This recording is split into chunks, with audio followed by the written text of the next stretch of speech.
Punjab vigilance bureau की कार्रवाई municipal engineer ਨੂੰ ब्लैकमेल करने वाला काबू। अयोग राशन कार्ड धारकों की खैर नहीं, तकरीबन 68,800 राशन कार्ड धारक अयोग। योग धारकों के कट्टे ration card, MLA Barinder Goyal ने सरकार के फैसले की की सलाघा। व्यापार मंडल के प्रधान की चोणों का ऐलान, 12 फरवरी को पैणगियां वोटां। स्टेट स्पैशल सैल मोहाली वालों गैंगस्टर जग्गू भगवानपुरिया नूं मोहाली अदालत किया गया पेश। कपूरथला च जमीनी विवाद नूं लैके दो धिरां विचाले झड़प। अमृतसर च दुकान ते लुट करन आए लुटेरिया ने चलाई गोली। लगातार जारी पाकिस्तान दीआं नापाक हरकतां, फिरोजपुर भारत पाकिस्तान सरहद तो 3 पैकेट हेरोइन बरामद। जलंधर रोड स्थित फाइनेंस कंपनी दे विच चोरी का मामला आया सामने, मुलाजम ही निकलिया चोर। 2017 मौड़ मंडी बंब धमाका मामला, पीड़ित कर रहे मुआवजे की मांग। गायक मलकीत सिंह ने हथियारों वाले गीतों नूं बैन करन ते कीता बयान। श्री अकाल तख्त साहिब जथेदार नाल भीम आर्मी के मैंबरां ने की मुलाकात। जलंधर पुजे वैस्ट इंडीज़ के क्रिकेटर क्रिस गेल। रूपनगर शहर च सीवरेज की समस्या तो दुखी लोग। लुधियाना च 2 मोटरसाइकिल सवार चोरां ने सड़क पर खड़े नौजवान तो खोया मोबाइल।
प्रस्तुतकर्ता कनाडा की पीआर पाओ परिवार के साथ। कनाडा ने खोले पीआर वीजाज। कॉल करें वास्ट इमिग्रेशन।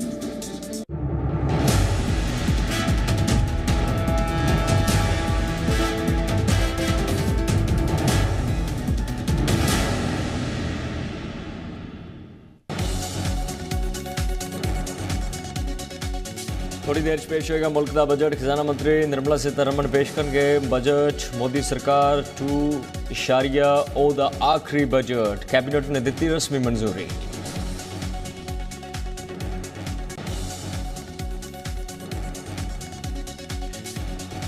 सरहदी इलाके का दौरा करेंगे पंजाब के गवर्नर बनवारी लाल पुरोहित। इलाके के लोगों नाल होएगी गलबात।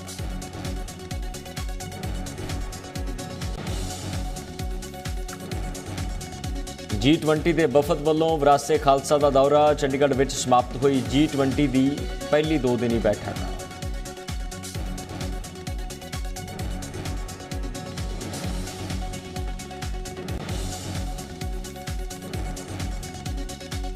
तीन फरवरी को पंजाब के सारे DCs SSPs नाल मीटिंग करनगे। पंजाब के मुख्यमंत्री मान सूबे की कानून व्यवस्था को लैके होएगी चर्चा।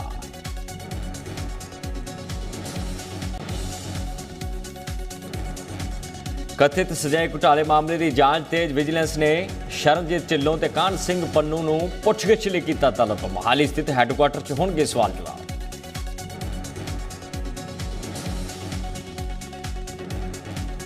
प्रस्तुतकर्ता वॉचो, वन है तो डन है।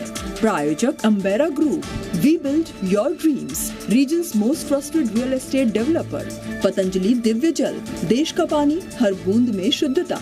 Orient water and spray tanks, 24 सालों से नॉर्थ इंडिया की भरोसेमंद टैंक निर्माता कंपनी। और मधु कुकवेयर, अच्छा खाना हो बनाना तो मधु कुकवेयर ही लाना।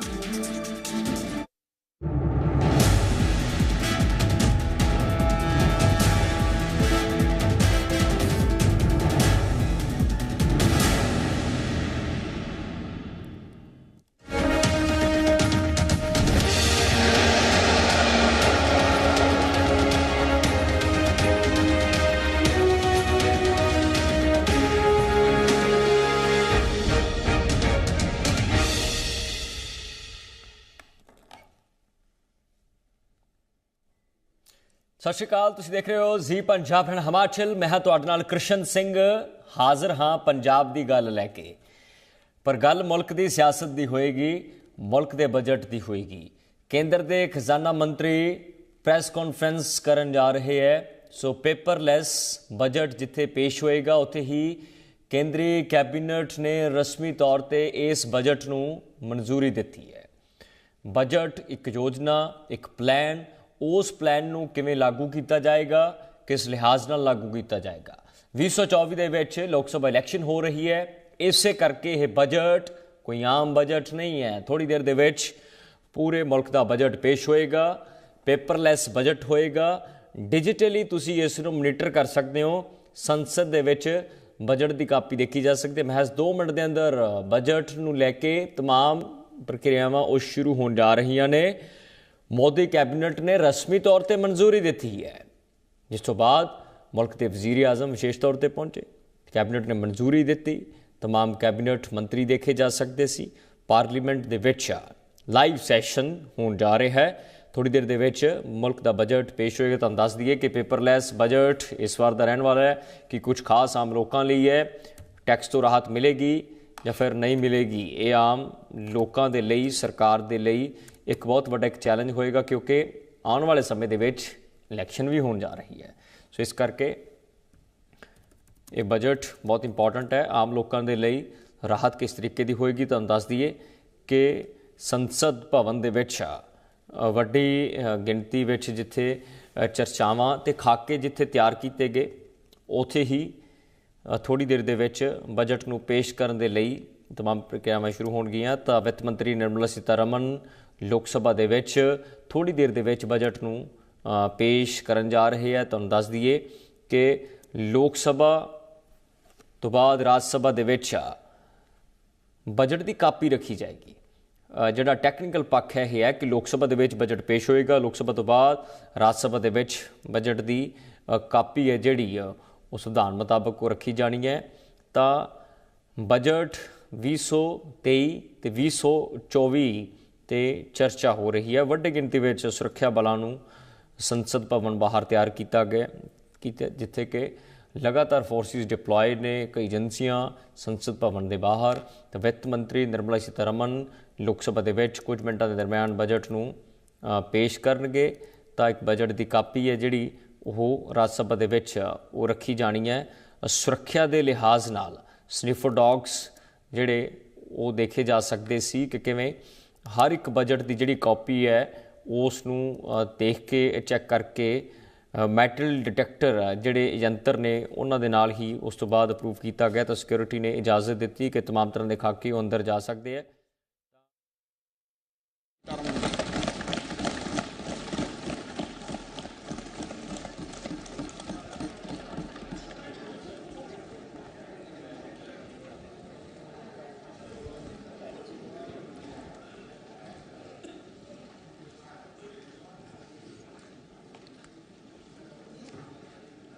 Honourable Speaker, I present the budget for 2023-2024. This is the first budget in Amrit Kal. This budget hopes to build on the foundation laid in the previous budget and the blueprint drawn for India at 100. We envision a prosperous and inclusive India in which the fruits of development will reach all sections and citizens, especially our youth, women, farmers, OBCs, scheduled castes and scheduled tribes. In the 75th year of our independence, the world has recognized the Indian economy as a bright star. Our current year's economic growth is estimated to be at 7%. It is notable that this is the highest among all the major economies. This is in spite of the massive slowdown globally caused by COVID-19 and the war. The Indian economy is therefore on the right track and despite a time of challenges, heading towards a bright future. Today, as Indians stand with their head held high and the world appreciates India's achievements and successes, we are sure that elders who had fought for India's independence will, with joy, bless us in our endeavors going forward as well. Our focus on wide-ranging reforms and sound policies implemented through Sabka Prayas, resulting in Jan Bhagidari and targeted support to those in need, helped us perform well in trying times. India's rising global profile is because of the several accomplishments: unique world-class digital public infrastructure, example Aadhaar, CoWIN and UPI, COVID vaccination drive in unparalleled scale and speed, proactive role in frontier areas such as achieving the climate-related goals, Mission Life and National Hydrogen Mission. During the COVID-19 pandemic, we ensured that no one goes to bed hungry with a scheme to supply free food grains to over 80 crore persons for 28 months. Continuing our commitment to ensure food and nutritional security, we are implementing from 1st January 2023 a scheme to supply free food grain to all Antyodaya and priority households for the next 1 year. Under PM Garib Kalyan Anna Yojana, the entire expenditure of about 2 lakh crore will be borne by the central government. In these times of global challenges, the G20 presidency gives us a unique opportunity to strengthen India's role in the world economic order. With the theme of Vasudhaiva Kutumbakam, we are steering an ambitious, people-centric agenda to address global challenges and to facilitate sustainable economic development. The government's efforts since 2014 have ensured for all citizens a better quality of life and life of dignity. The per capita income has more than doubled to 1.97 lakh rupees. In these 9 years, the Indian economy has increased in size from being 10th to 5th largest in the world. We have significantly improved our position as well as a well-governed and innovative country with a conducive environment for business as reflected in several global indices. We have made a significant progress in many sustainable development goals. The economy has become a lot more formalized as reflected in the EPFO membership, more than doubling to 27 crore and rupees 7,400 crore digital payments of 126 lakh crore rupees through UPI in 2022. The efficient implementation of many schemes with universalization of targeted benefits has resulted in inclusive development. Some of the schemes are 11.7 crore household toilets under Swachh Bharat mission, which is achieved, 9.6 crore LPG connections under Ujjwala, 220 crore COVID vaccination of 102 crore persons, 47.8 crore PM Jan Dhan bank accounts, insurance cover for 44.6 crore persons under PM Suraksha Bima and PM Jeevan Jyoti Yojana, and cash transfer of 2.2 lakh crores of rupees to 11.4 crore to over 11.4 crore farmers under PM Kisan Samman Nidhi. Our vision for the Amrit Kal includes technology-driven and knowledge-based economy with strong public finances and a robust financial sector. To achieve this, Jan Bhagidari through Sabka Saath Sabka Prayas is essential. The economic agenda for achieving this vision focuses on three things. First, facilitating ample opportunities for citizens, especially the youth, to fulfill their aspirations. Second, providing strong impetus to growth and job creation. And third, strengthening macroeconomic stability. To service these focus areas in our journey to India at 100, we believe that the following 4 opportunities can be transformative during Amrit Kal. Economic empowerment of women. Deen Dayal Antyodaya Yojana National Rural Livelihood Mission has achieved remarkable success by mobilizing rural women into 81 lakh self-help groups. We will enable these groups to reach the next stage of economic empowerment through formation of large producer enterprises or collectives, with each having several thousand members and managed professionally. They will be helped with raw materials supply and for better design, quality, branding, and marketing of their products. Through supporting these policies, they will be enabled to scale up their operations to serve the large consumer markets, as has been the case with the several startups growing into unicorns. PM Vishwakarma Kaushal Samman, PM Vikas. For centuries, traditional artisans and craftspeople who work with their hands using tools have brought renown for India. They are generally referred to as Vishwakarma. The art and the handicraft created by them represents the true spirit of Atmanirbhar Bharat.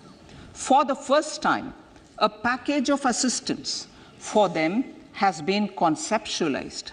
The new scheme will enable them to improve the quality, scale, and reach of their products, integrating them with the MSME value chain. The components of the scheme will include not only financial support, but also access to advanced skill training, knowledge of modern digital techniques, and efficient green technologies, brand promotion, linkage with local and global markets, digital payments, and social security. This will greatly benefit the scheduled castes, scheduled tribes, OBCs, women, and people belonging to the weaker sections. Tourism. The country offers immense attraction for domestic as well as foreign tourists. There is a large potential to be tapped in tourism. The sector holds huge opportunities for jobs and entrepreneurship for youth in particular.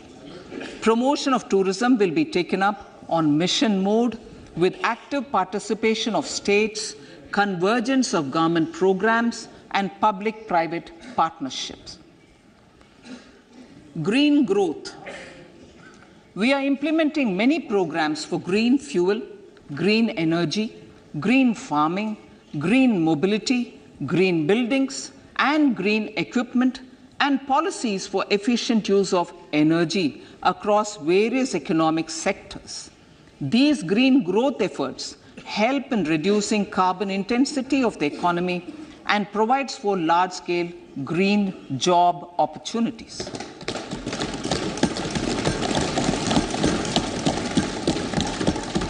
Priorities of this budget. The budget adopts the following 7 priorities. They complement each other and act as the Saptarishi guiding us through the Amritkal. Inclusive development, reaching the last mile, infrastructure and investment, unleashing the potential, green growth, youth power, and financial sector. I now speak on the priority number 1, inclusive development.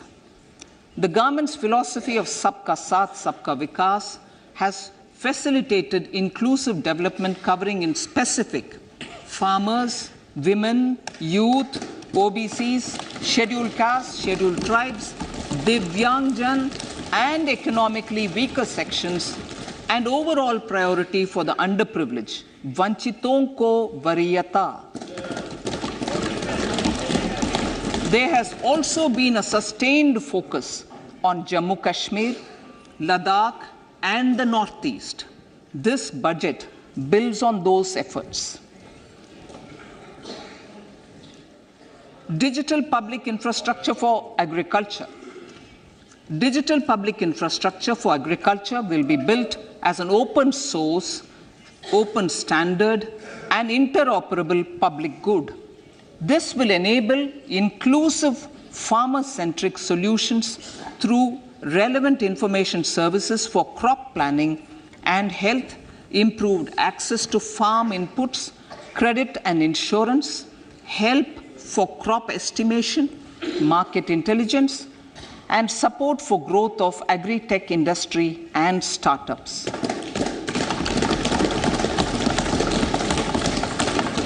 An agriculture accelerator fund. An agriculture accelerator fund will be set up to encourage agri-startups by young entrepreneurs in rural areas. The fund will aim at bringing innovative and affordable solutions for challenges faced by farmers. It will also bring in modern technologies to transform agricultural practices, increase productivity and profitability. To enhance the productivity of extra long staple cotton, we will adopt a cluster-based and value chain approach through public-private partnerships.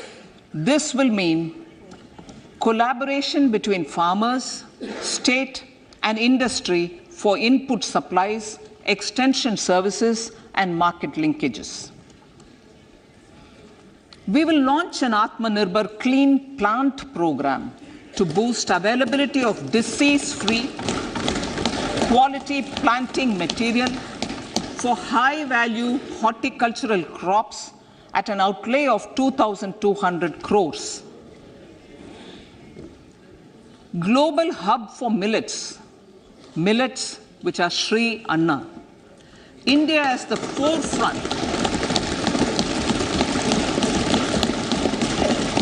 India's at the forefront of popularizing millets, whose consumption furthers nutrition, food security, and welfare of farmers, said the Honorable Prime Minister.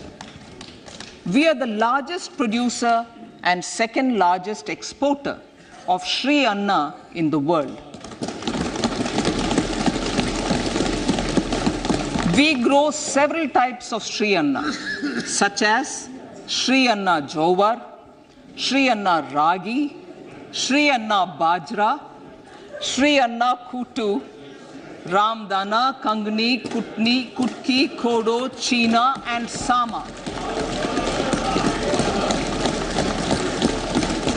These have a number of health benefits and have been an integral part of our food for centuries.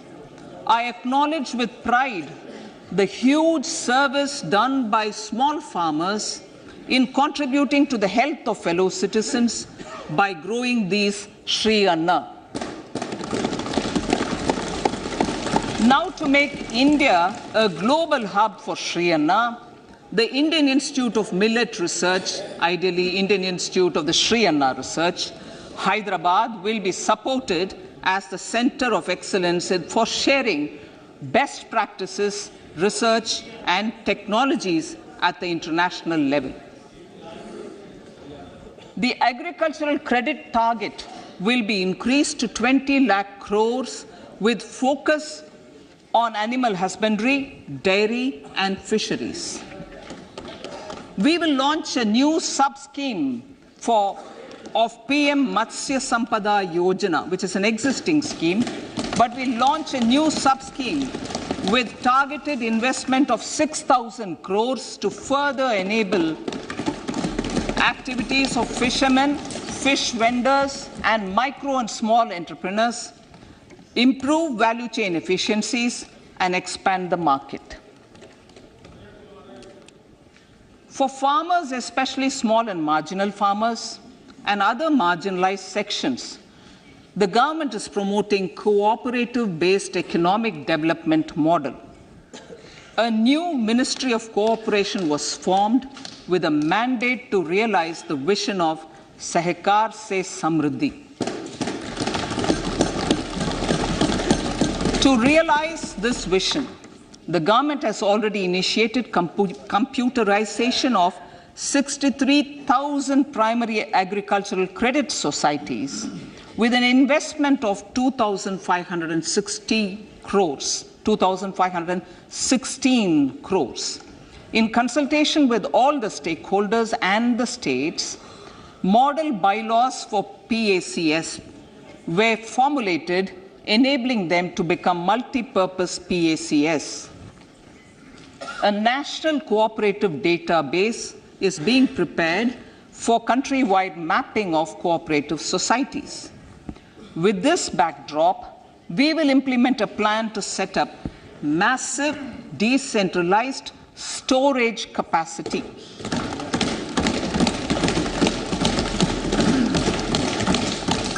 This will help farmers store their produce and realize remunerative prices through sale at appropriate times. The government will also facilitate setting up of a large number of multi-purpose cooperative societies, primary fisheries societies, and dairy cooperative societies in uncovered panchayat and villages in the next 5 years.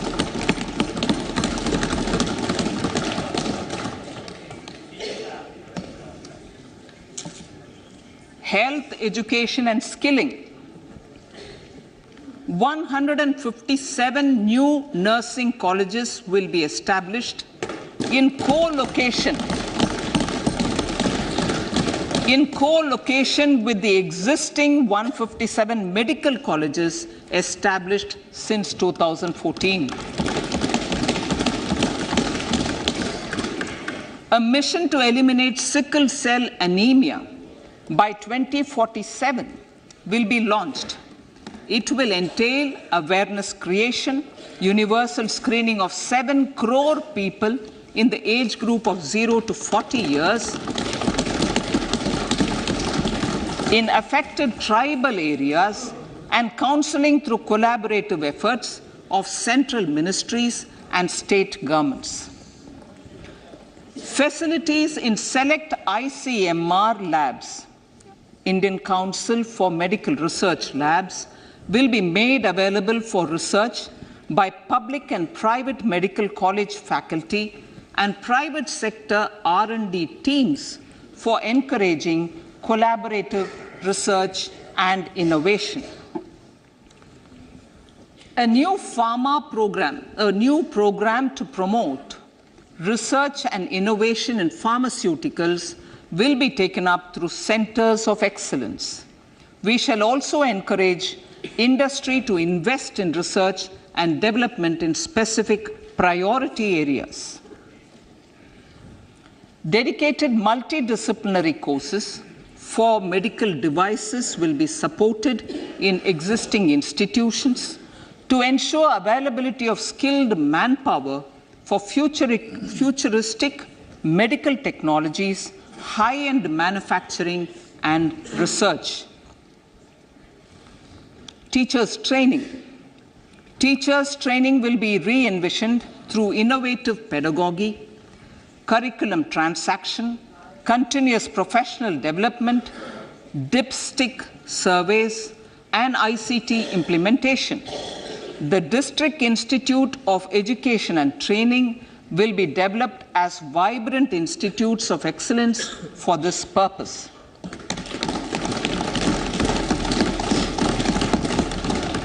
National Digital Library for Children and Adolescents.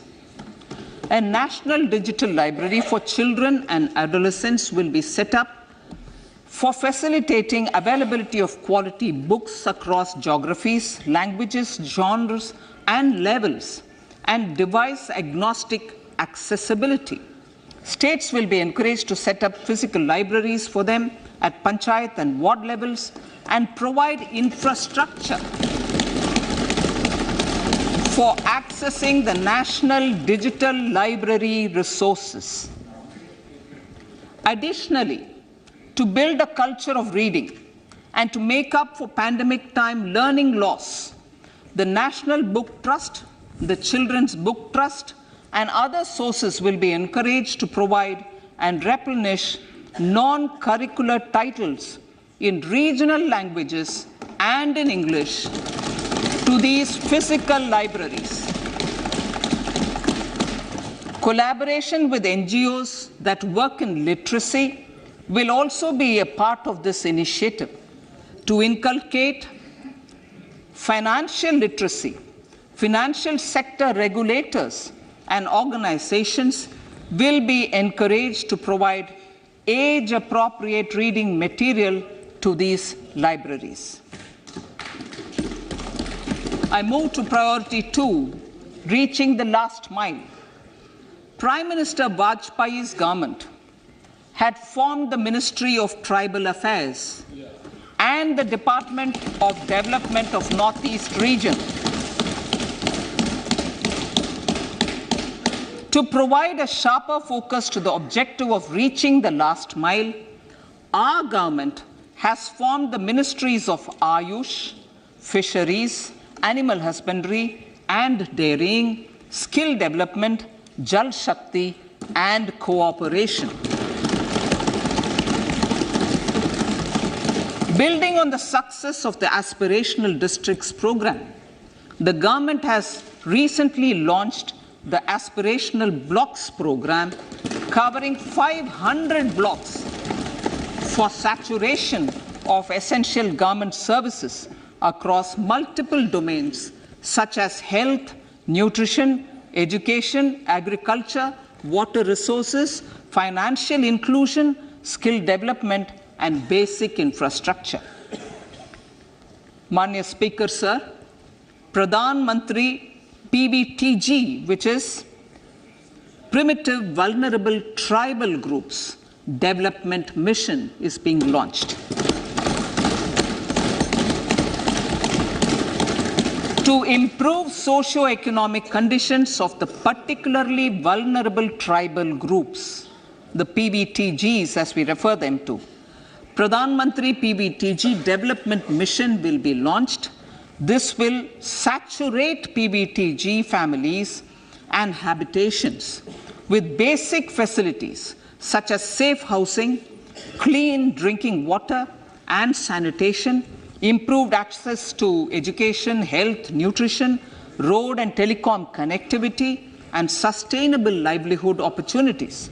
An amount of 15,000 crores will be made available to implement the mission in the next 3 years under the Development Action Plan for the Scheduled Tribes. Ekalavya Model Residential Schools. In the next 3 years, Center will recruit 38,800 teachers and support staff for the 740 Ekalavya Model Residential Schools, which is serving 3.5 lakh tribal students.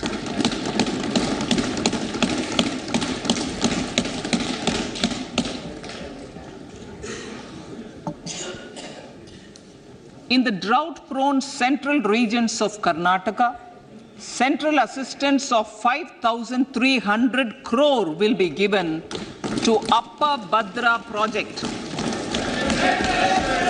to provide sustainable micro-irrigation and filling up of surface tanks for drinking water. PM Awas Yojana.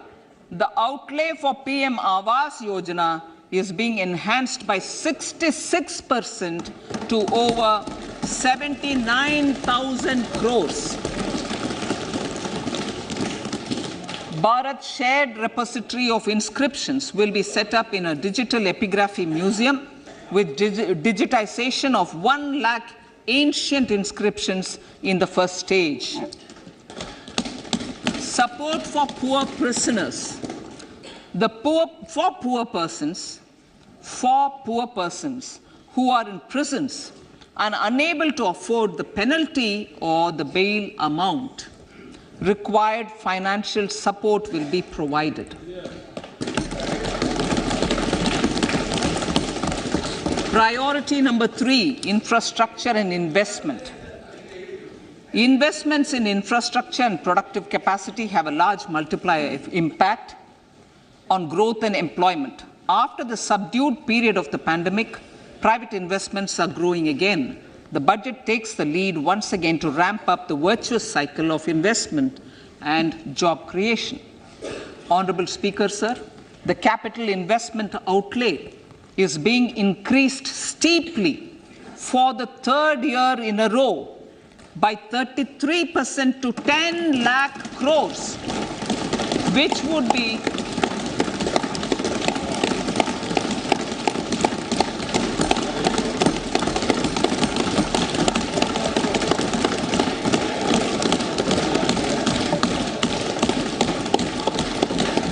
which would be 3.3% of GDP. This will almost be 3 times the outlay made in 2019-20.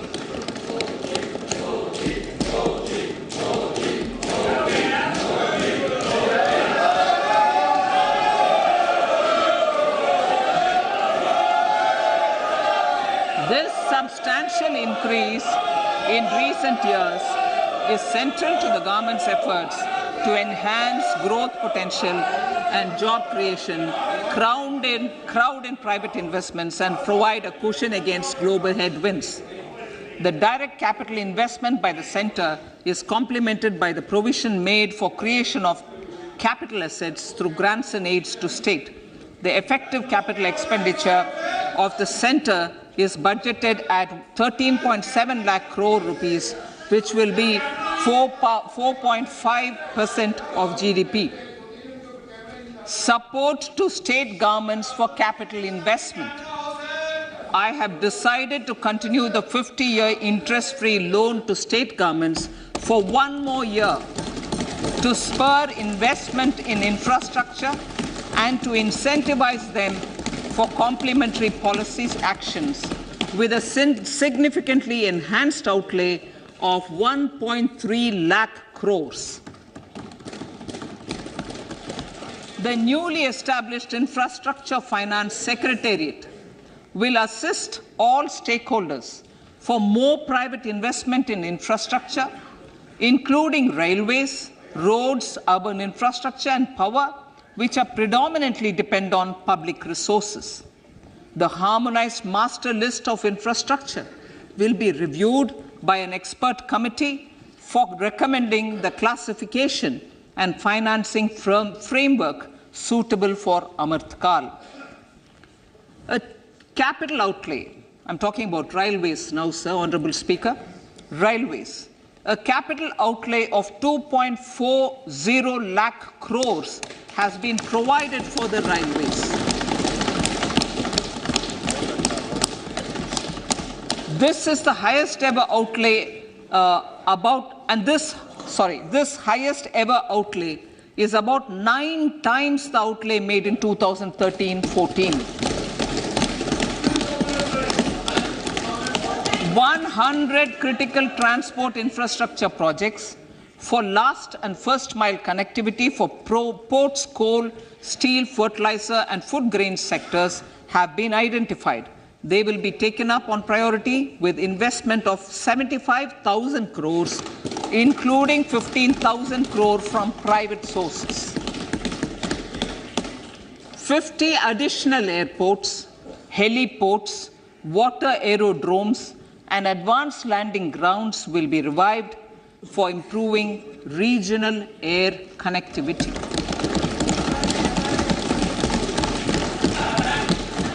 Sustainable cities for tomorrow.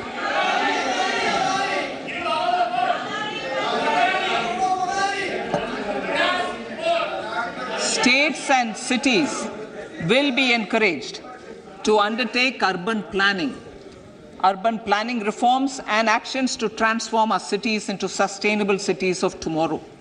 This means efficient use of land resources, adequate resources for urban infrastructure, transit-oriented development, enhanced availability and affordability of urban land and opportunities for all. Through property tax governance reforms and ring-fencing user charges on urban infrastructure, cities will be incentivized to improve their creditworthiness for municipal bonds. Like the RIDF, an urban infrastructure development fund will be established through use of priority sector lending shortfall. This will be managed by the National Housing Bank and will be used by public agencies to create urban infrastructure in Tier 2 and Tier 3 cities. States will be encouraged to leverage resources from the grants of the 15th Finance Commission as well as existing schemes to adopt appropriate user charges while accessing the UIDF. We expect to make available 10,000 crore rupees per annum for this purpose. All cities and towns will be enabled for 100% mechanical desludging of septic tanks and sewers to transition from manhole to machine hole mode.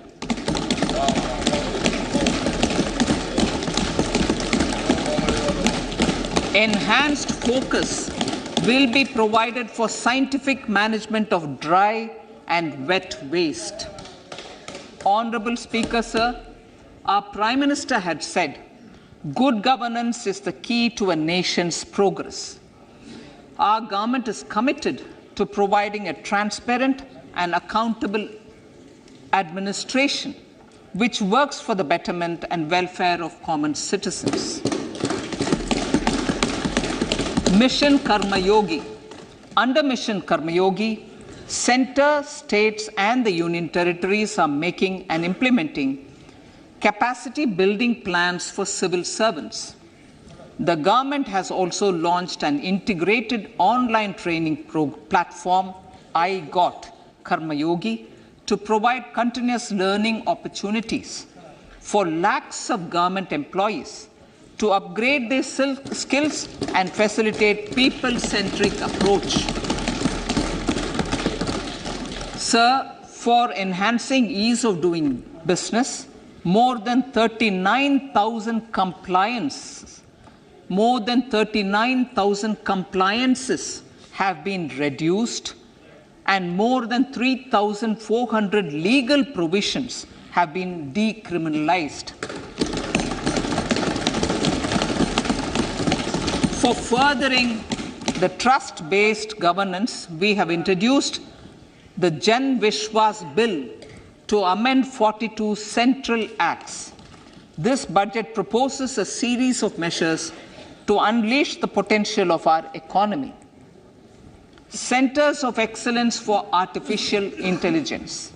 For realizing the vision of Make AI in India and Make AI Work for India, 3 centers of excellence for artificial intelligence will be set up in top educational institutions.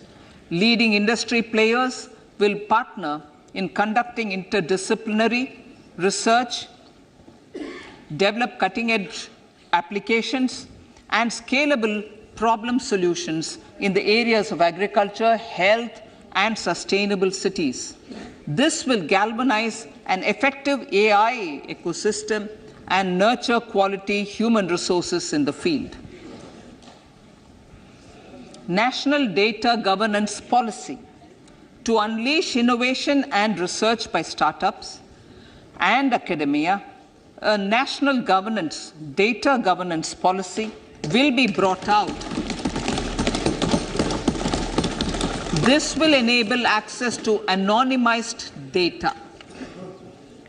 The KYC process will be simplified, adopting a risk-based instead of one-size-fits-all approach. The financial sector regulators will also be encouraged to have a KYC system fully amenable to meet the needs of digital India. One-stop solution for identity and address updating. A one-stop solution for reconciliation and updating of identity and address of individuals maintained by various government agencies, regulators, and regulated entities will be established using DigiLocker service and Aadhaar as foundational identity. Speaker, sir, common business identifier. For the business establishments required to have a permanent account number, the PAN will be used as the common identifier for all digital systems of specified government agencies. This will bring ease of doing business, and it will be facilitated through a legal mandate.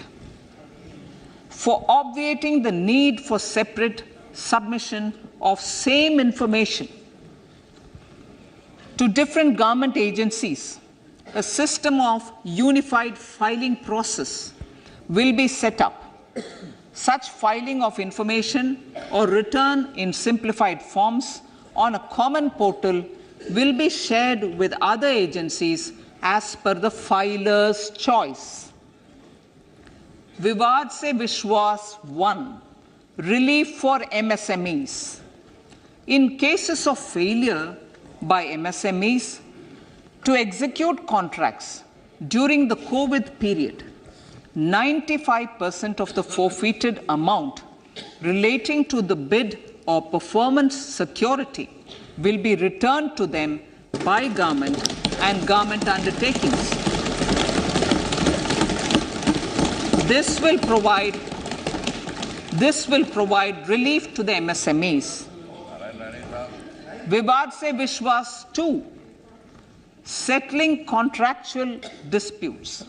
To settle contractual disputes of government and government undertakings, wherein arbitral award is under challenge in a court, a voluntary settlement scheme with standardized terms will be introduced.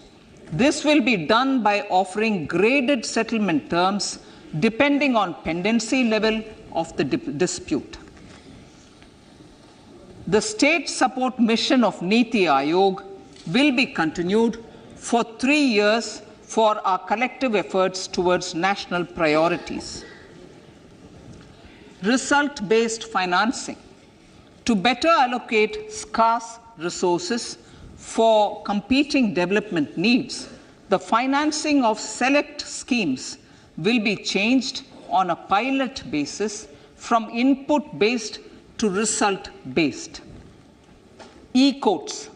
For efficient administration of justice, Phase 3 of the e-courts project will be launched with an outlay of 7,000 crores. Fintech services in India have been facilitated by our digital public infrastructure, including Aadhaar, PM Jan Dhan Yojana, Video, KYC, India Stack, and UPI. To enable more fintech innovative services, the scope of documents available in DigiLocker for individuals will be expanded. An entity, DigiLocker, will be set up for the use by MSMEs, large businesses, and also charitable trusts. This will be towards storing and sharing documents online securely whenever needed with various authorities, regulators, banks, and other business entities. 5G services. 100 labs for developing applications using 5G services will be set up in engineering institutions.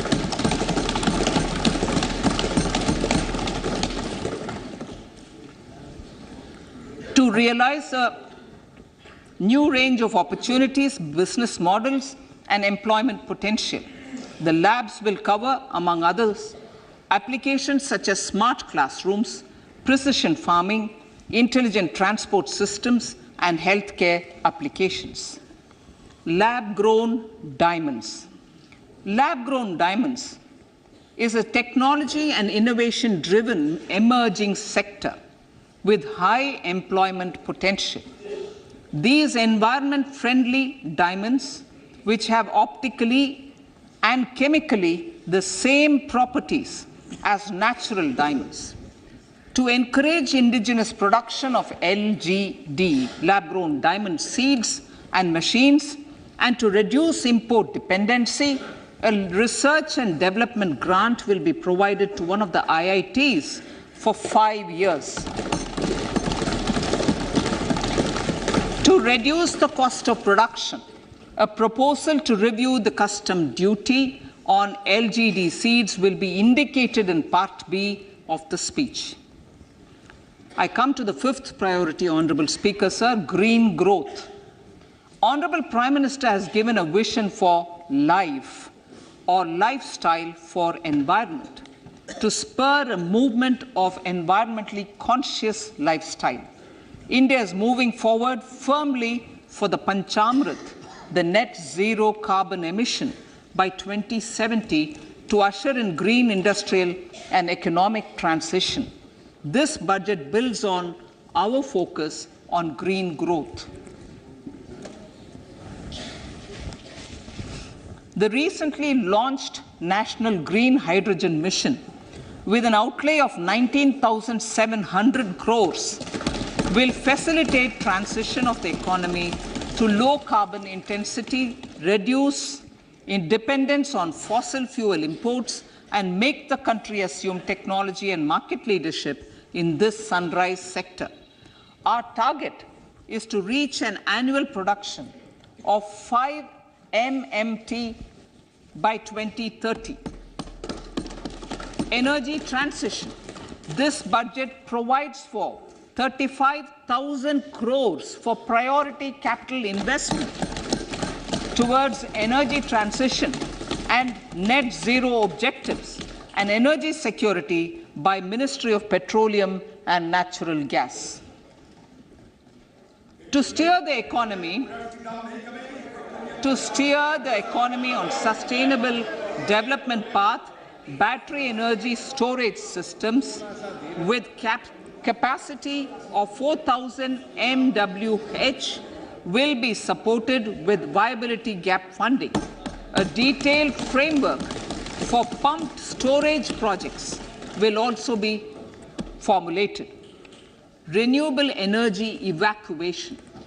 The interstate transmission system for evacuation and grid integration of 13 gigawatt renewable energy from Ladakh will be constructed with investment of 20,700 crore, including central support of 8,300 crores. Green credit program. For encouraging behavioral change, a green credit program will be notified under the Environment Protection Act. This will incentivize environmentally sustainable and responsive actions by companies, individuals, and local bodies, and help mobilize additional resources for such activities. PM Program for Restoration, Awareness, Nourishment, and Amelioration of Mother Earth, PM Pranam, will be launched to incentivize states and union territories to promote alternative fertilizers and balanced use of chemical fertilizers. Go Bardhan scheme. 500 new waste to wealth plants under Go Bardhan, galvanizing organic bio-agro resources done. Go Bardhan scheme will be established for promoting circular economy.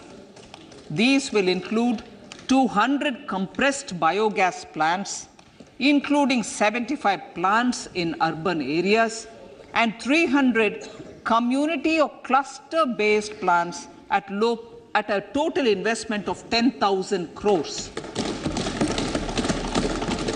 I will refer to this in Part B also. In due course, a 5% CBG mandate will be introduced for all organizations marketing natural and biogas. For collection of biomass and distribution of biomanure, appropriate fiscal support will also be provided. Bharatiya Prakritik Kheti Bio Input Resource Centers. Over the next 3 years, we will facilitate 1 crore farmers to adopt natural farming. For this, Honorable Speaker, 10,000 bio input resource centers will be set up, creating a national level distributed micro fertilizer and pesticide manufacturing network. Mishti.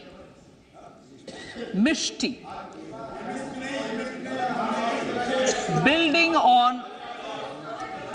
on India's success in afforestation, mangrove initiative for shoreline habitats and tangible incomes, Mishti, will be taken up for mangrove plantation along the coastline and on salt pan lands wherever feasible through convergence between Manrega, Campa Fund and other sources.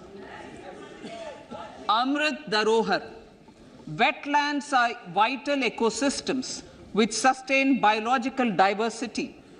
In his latest Mann Ki Baat, the Prime Minister said, now, I quote, now the total number of Ramsar sites in our country has increased to 75, whereas before 2014, there were only 26, unquote.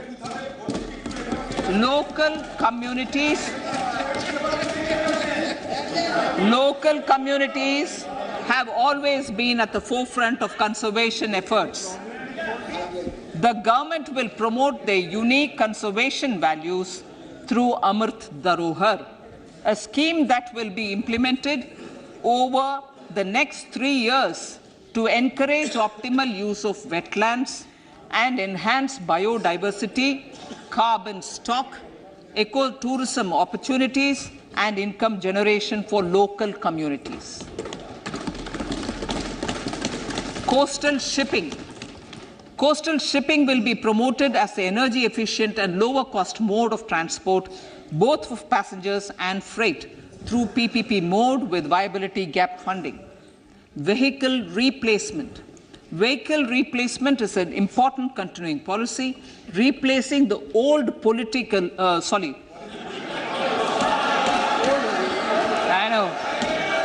replacing,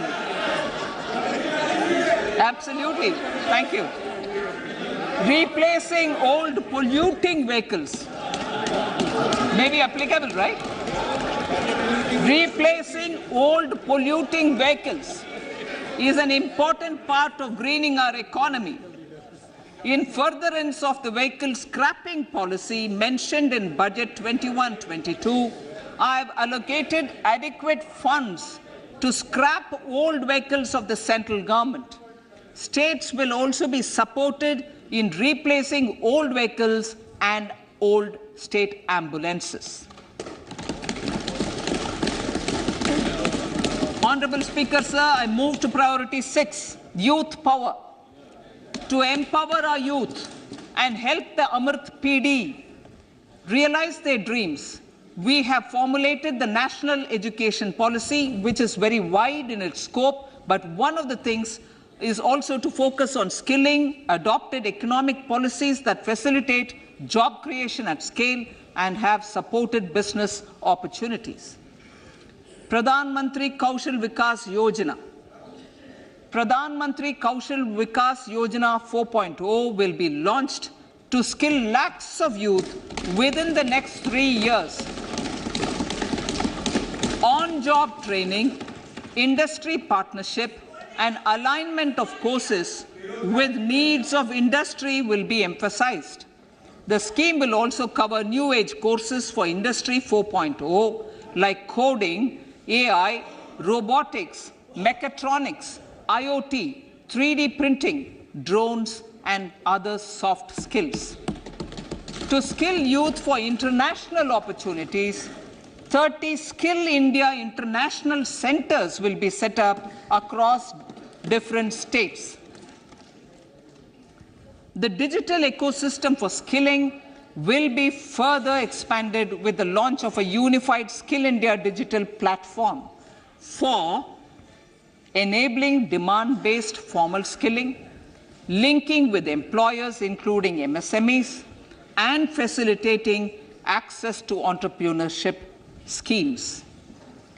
To provide stipend support to 47 lakh youths in 3 years, direct benefit transfer under a pan-India national apprenticeship promotion scheme will be rolled out. Tourism. Honorable Speaker, sir, with an integrated and innovative approach, at least 50 destinations will be selected through challenge mode. In addition to aspects such as physical connectivity, virtual connectivity, tourist guides, high standards for food streets, and tourist security, all the relevant aspects would be made available on an app to enhance tourist experience. Every destination would be developed as a complete package. The focus of development of tourism would be on domestic as well as foreign tourists.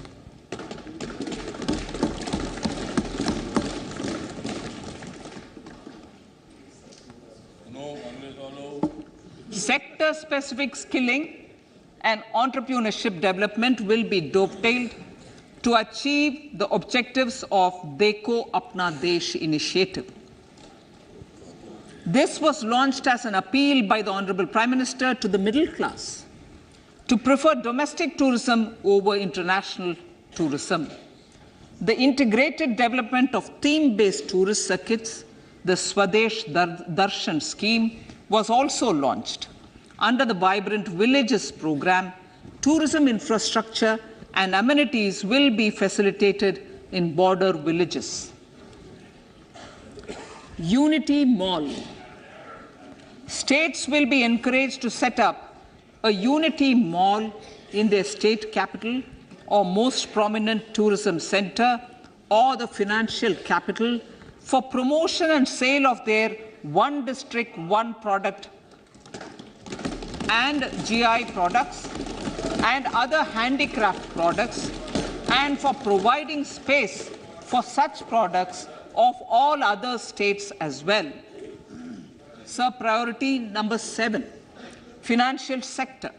Our reforms in the financial sector and innovative use of technology have led to financial inclusion at scale, better and faster service delivery, ease of access to credit, and participation in financial markets. This budget proposes to further these measures. Credit guarantee for MSMEs. Last year, I proposed revamping of the credit guarantee scheme for the MSMEs. I am happy to announce that the revamped scheme will take effect from 1st April 2023 through infusion of 9,000 crores in the corpus. This will enable additional collateral-free guaranteed credit of 2 lakh crores of rupees. Further, the cost of credit will be reduced by about 1%. A national financial information registry will be set up to serve as the central repository of financial and ancillary information. This will facilitate efficient flow of credit, promote financial inclusion, and foster financial stability. A new legislative framework will govern this credit public infrastructure and will be designed in consultation with the RBI. To meet the needs of Amritkal and to facilitate optimum regulation in the financial sector, public consultation, as necessary and feasible, will be brought to the process of regulation making and issuing subsidiary directions. To simplify, to ease, and to reduce cost of compliance, financial sector regulators will be requested to carry out a comprehensive review of existing regulations. For this, they will consider suggestions from public and regulated entities. Time limits to decide the application under various regulations will also be laid down. Honorable Speaker, sir, to enhance business activities in GIFT IFSC, the following measures will be taken. Delegating powers under the SEZ Act to the IFSCA to avoid dual regulation. Setting up a single window IT system for registration and approval of IFSCA, SEZ authorities, GSTN, RBI, SEBI, and IRDAI. Permitting acquisition financing by IFSC banking units of foreign banks. Establishing a subsidiary of Exim Bank for trade refinancing. Amending IFSCA Act for statutory provisions for arbitration, ancillary services, and avoiding dual regulation under the SEZ Act, and recognizing offshore derivative instruments as valid contracts. Honorable Speaker, sir, data embassy. For countries looking for digital continuity solutions, we will facilitate setting up of their data embassies in GIFT IFSC.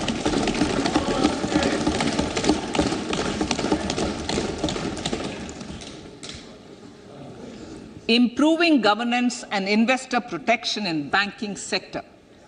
To improve bank governance and enhance investors' protection, certain amendments to the Banking Regulation Act, the Banking Companies Act, and the Reserve Bank of India Act are being proposed. Capacity building in securities market. Honorable Speaker, sir, to build capacity of functionaries and professionals in the securities market, SEBI will be empowered to develop, regulate, maintain, and enforce norms and standards for education in the National Institute of Securities Markets and to recognize award of degrees, diplomas, and certificates. A central processing center will be set up for faster response to companies through centralized handling of various forms filed with field officers under the Companies Act. Reclaiming of shares and dividends. For investors to reclaim unclaimed shares and unpaid dividends from the Investor Education and Protection Fund Authority with ease, an integrated IT portal will be established. Digital payments continue to find wide acceptance. In 2022, they show an increase of 76% in transaction and 91% in value. Fiscal support for this digital public infrastructure will continue in 2023-2024. Azadi ka Amrit Mahotsav, Mahila Samman Bachat Patra. For commemorating Azadi ka Amrit Mahotsav, a one-time new small savings scheme, Mahila Samman Savings Patra or Savings Certificate, Mahila Samman Savings Certificate will be made available for a 2-year period up to March 2025. This will offer deposit facility up to 2 lakh in the name of a woman or girls for a tenure of 2 years at fixed interest rate of 7.5% with partial withdrawal option. Senior citizens. The maximum deposit limit for senior citizens savings scheme will be enhanced from 15 lakh to 30 lakhs of rupees. The maximum deposit limit for monthly income account scheme will be enhanced from 4.5 lakh to 9 lakh for single account and from 9 lakh to 15 lakh for joint account. Honorable Speaker, sir, fiscal management. 50 years interest-free loan to states. The entire 50-year loan to states has to be spent on capital expenditure within 2023-24. Most of this will be at the discretion of the states, but a part will be conditional on states increasing their actual capital expenditure. Parts of the outlay will also be linked to or allocated for the following purposes: scrapping old government vehicles, urban planning reforms and actions, financing reforms in urban local bodies to make them credit-worthy for municipal bonds, housing for police personnel above or as part of the police station, constructing unity malls, children and adolescent libraries and digital infrastructure, and state share of capital expenditure of central schemes. Honorable Speaker, sir, fiscal deficit of states. States will be allowed a fiscal deficit of 3.5% of GSDP, of which 0.5% will be tied to power sector reforms. Revised estimates 2022 to 2023. The revised estimate, Honourable Speaker, sir, of the total receipts other than borrowing is 24.3 lakh crores, of which the net tax receipts are 20.9 lakh crores.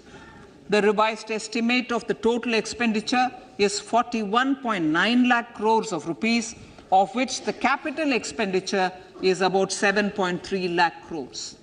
The revised estimate of the fiscal deficit is 6.4% of GDP, adhering to the budget estimate. So budget estimates of 2023-24.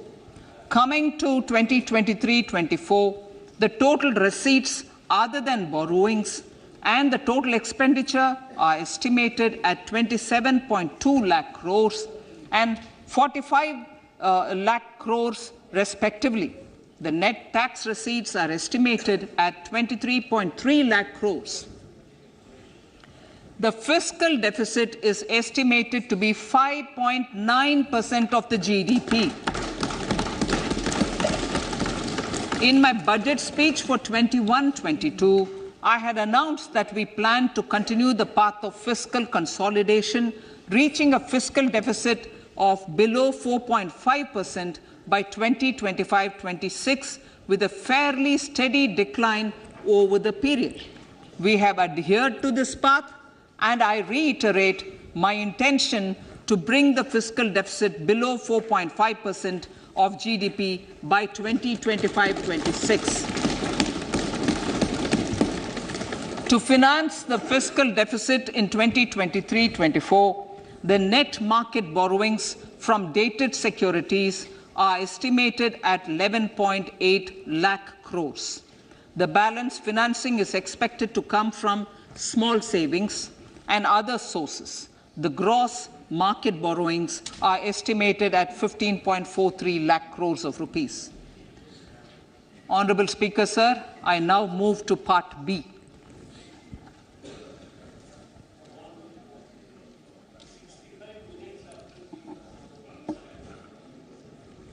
Indirect taxes.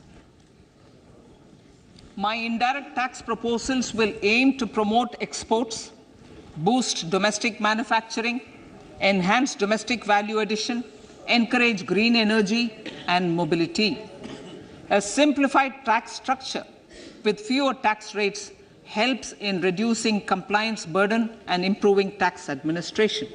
I propose to reduce the number of basic customs duty rates on goods other than textiles and agriculture from 21 to 13. As a result, there are minor changes in the basic custom duties, cesses and surcharges on some items including toys, bicycle, automobiles and naphtha. Green mobility. To avoid cascading of taxes on blended compressed natural gas, I propose to exempt excise duty on GST paid compressed biogas contained in it. To further provide impetus to green mobility, customs duty exemptions is being extended to import of capital goods and machinery required for manufacture of lithium-ion cells for batteries used in electrical vehicles as well. Electronics. As a result of various initiatives of the government, including phased manufacturing program, mobile phone production in India has increased from 5.8 crore units valued at about 18,900 crore in 2014-15 to 31 crore units valued at 2,75,000 crore in the last financial year. To further deepen domestic value addition in manufacturing of mobile phones, I propose to provide relief to customs duty. I propose to provide relief in customs duty on import of certain parts and inputs like camera lens and continue the concessional duty on lithium-ion cells for batteries for another year. Similarly, to promote value addition in manufacture of televisions, I propose to reduce the basic customs duty on parts of open cells of TV panels to 2.5%. Electrical. to rectify inversion of duty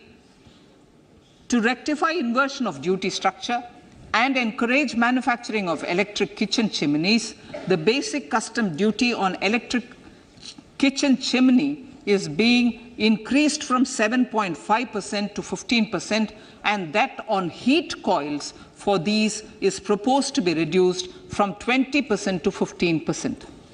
Chemicals and petrochemicals. Denatured ethyl alcohol is used in chemical industry. I propose to exempt basic customs duty on it.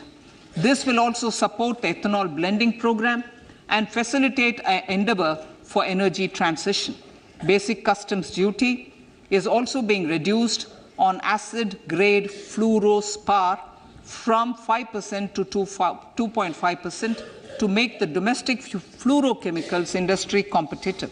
Further, the basic customs duty on crude glycerin for use in manufacture of epichlorohydrin is proposed to be reduced from 7.5% to 2.5%.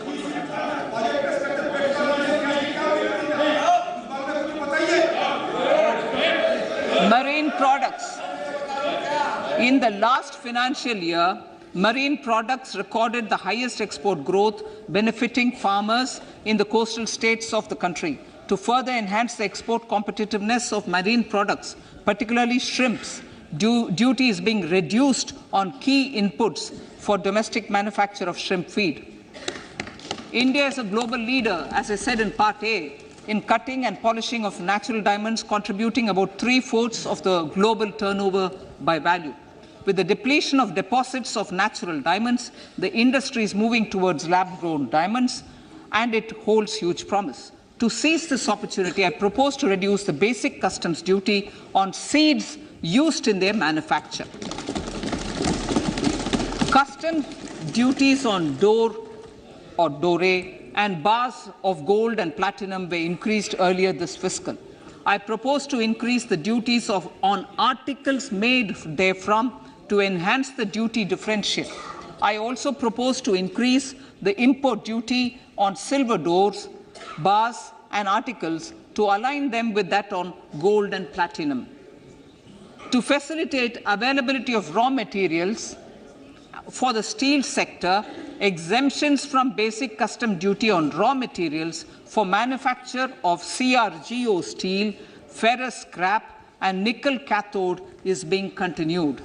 Similarly, the concessional BCD of 2.5% on copper scrap is also being continued to ensure the availability of raw materials for secondary copper producers who are mainly in the MSME sectors. Compounded rubber. The basic custom duty rate on compounded rubber is being increased from 10% to 25% or 30 kg, whichever is lower, at par with that of natural rubber other than latex, to curb circumvention of duty. Cigarettes. National calamity contingent duty on specified cigarettes was last revised 3 years ago. This is proposed to be revised upwards by about 16%. Direct taxes. I now come to my direct tax proposals. Honourable Speaker, these proposals aim to maintain continuity and stability of taxation, further simplify and rationalise various provisions to reduce the compliance burden, promote the entrepreneurial spirit, and provide tax relief to citizens. It has been constant endeavour of the Income Tax Department to improve taxpayers' services by making compliance easy and smooth. Our taxpayers portal received a maximum of 72 lakh returns in a day, processed more than 6.5 crore returns this year. Average processing period reduced from 93 days in financial year 13-14 to 16 days only now. And 45% of the returns were processed within 24 hours. We intend to further improve this, roll out the next generation common IT return form for taxpayer convenience, and also plan to strengthen the grievance redressal mechanism. MSMEs and professionals. MSMEs are growth engines of our economy. Micro enterprises with turnover up to 2 crore of rupees and certain professionals with turnover of up to 50 lakh rupees can avail the benefit of presumptive taxation. I propose to provide enhanced limits of 3 crore and 75 lakh respectively to the taxpayers whose cash receipts are no more than 5%. Whose cash receipts are no more than 5%. Moreover, to support MSMEs in timely receipt of payments, I propose to allow deduction for expenditure incurred on payments made to them only when payment is actually made. Cooperation. Cooperation is a value to be cherished. In realizing our Prime Minister's goal for Sehkar Se Samriddhi and his resolve to connect the spirit of cooperation with the spirit of Amrit Kal, in addition to the measures proposed in Part A, I have a slew of proposals for the cooperation sector. First, new cooperatives that commence manufacturing activities till 2024, 31st March, shall get the benefit of a lower tax rate of 15%, as is presently available to new manufacturing companies. Secondly, I propose to provide an opportunity to sugar cooperatives to claim payments made to sugarcane farmers for the period prior to the assessment year 2016-17 as expenditure. This is expected to provide them a relief of almost 10,000 crores. Thirdly, I am providing a higher limit of 2 lakh per member for cash deposits to loans in cash by primary agricultural cooperative societies and primary cooperative agriculture and rural development banks. I repeat that. Thirdly, I am providing a higher limit of 2 lakh per member for cash deposits to and loans in cash by primary agricultural cooperative societies and primary cooperative agricultural and rural development banks. Similarly, a higher limit of 3 crore for TDS on cash withdrawal is being provided to cooperative societies. Startups.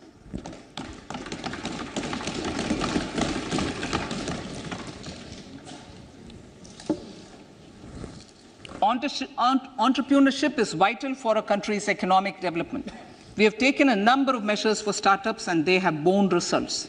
India is now the third largest ecosystem for startups globally and ranks second in innovation quality among middle-income countries. I propose to extend the date of incorporation for income tax benefits to startups from 31/3/2023 to 31/3/2024.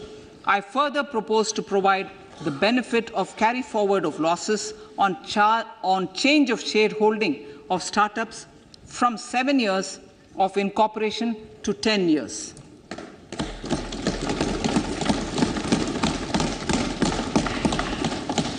To reduce the pendency of appeals at commissioner level, I propose to deploy about 100 joint commissioners for disposal of small appeals.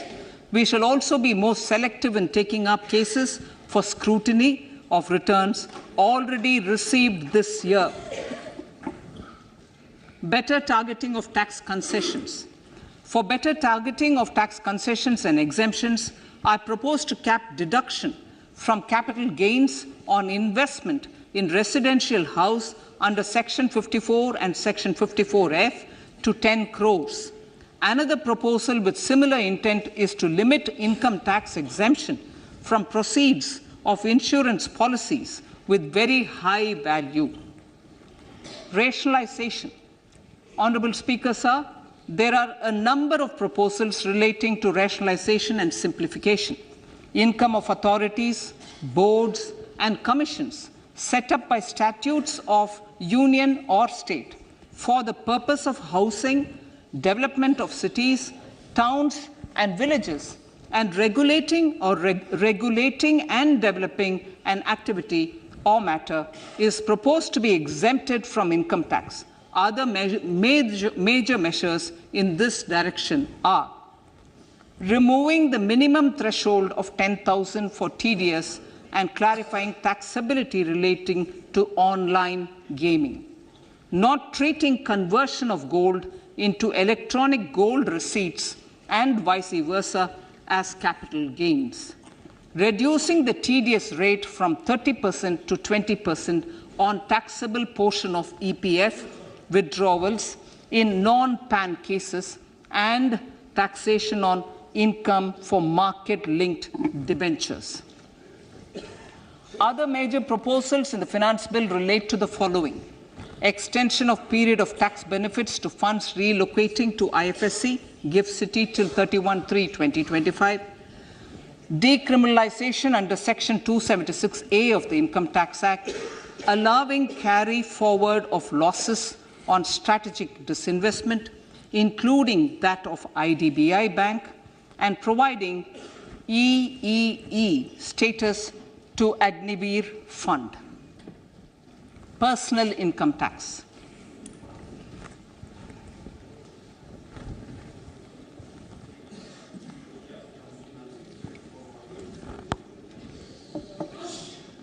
Now I come to what everyone is waiting for. Personal income tax.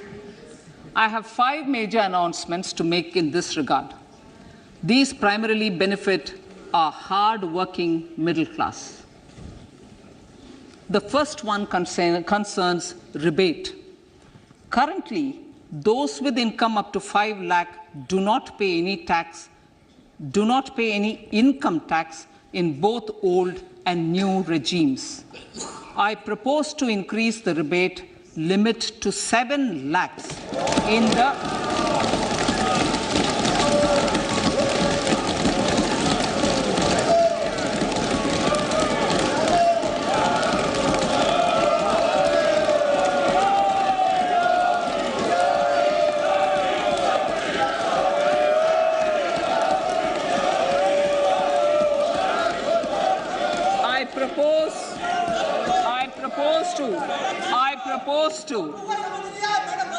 I propose to increase the rebate limit to 7 lakh in the new tax regime.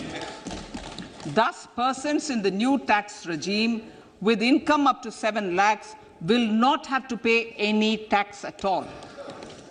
The second proposal relates to middle-class individuals. I had introduced in the year 2020 the new personal income tax regime with 6 income slabs starting from 2.5 lakh. I propose to change the tax structure in this regime by reducing the number of slabs to 5 and increasing the tax exemption limit to 3 lakhs. The new tax rates are 0 to 3 lakh, nil. 3 to 6 lakhs, 5%. 6 to 9 lakhs, 10%. 9 to 12 lakh, 15%. 12 to 15 lakhs, 20%. And above 15 lakhs, 30%. This will provide major relief to all taxpayers in the new regime. An individual with an annual income of 9 lakhs will be required to pay only 45,000 rupees. This is only 5% of his or her income. It is a reduction of 25% on what he or she is required to pay now. That is 60,000. So in the place of 60,000, it is now only 45,000. Similarly, an individual with an income of 15 lakh rupees would be required to pay only 1.5 lakh or 10% of his income or her income, a reduction of 20% from the existing liability of 1,87,500 rupees. My third proposal is for the salaried class and the pensioners, including family pensioners, for whom I propose to extend the benefit of standard deduction to the new tax regime. Each salaried person with an income of 15.5 lakh rupees or more will thus stand to benefit by 52,500 rupees. My fourth announcement in personal income tax is regarding the highest tax rate, which in our country is 42.74%. This is among the highest in the world. I propose to reduce the highest surcharge rate from 37% to 25% in the new tax regime.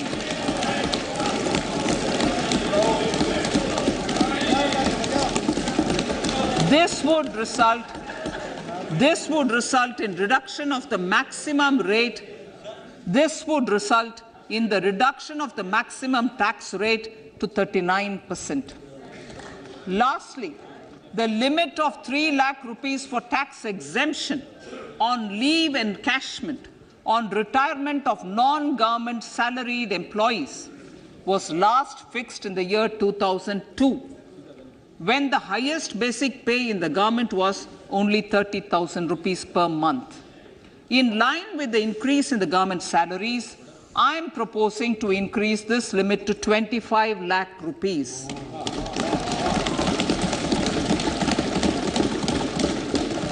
We are also making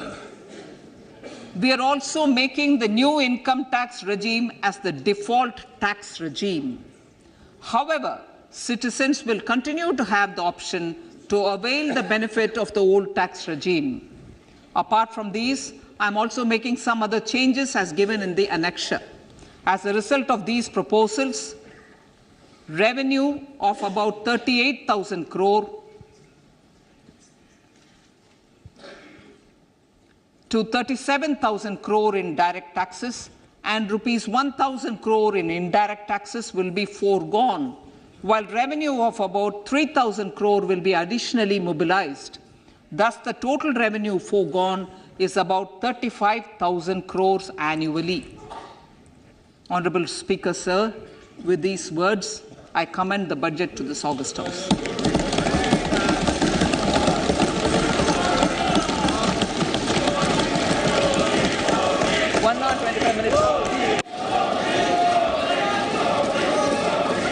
item number 1 माननीय item number 2 Shrimati Nirmala Sitharaman ji. Sir, with your permission, I lay on the table of the following statements.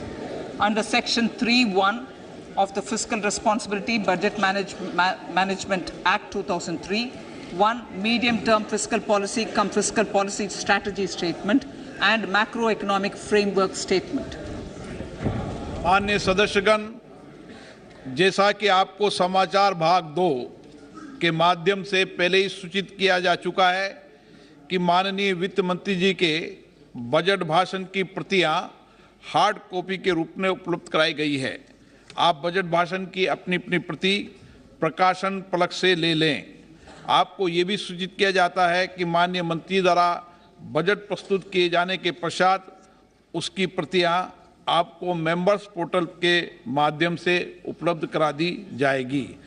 Item number 3 माननीय मंत्री जी, वित्त मंत्री जी. Sir, with your permission, I rise to move for leave to introduce the Finance Bill 2023. प्रश्न ये कि विधेयक को पुनर्स्थापित करने की अनुमति प्रदान की जाए. जो सदस्य इसके पक्ष में हाँ कहें, जो सदस्य विरोध में ना कहें. मेरे विचार में निर्णय हाँ वालों के पक्ष में माननीय मंत्री जी विधेयक को पुनर्स्थापित करें. Sir, I introduce the bill. सभा की कार्रवाई कल गुरुवार दिनांक 2 फरवरी 2023 को प्राप्त 11 बजे तक के लिए स्थगित की जाती है.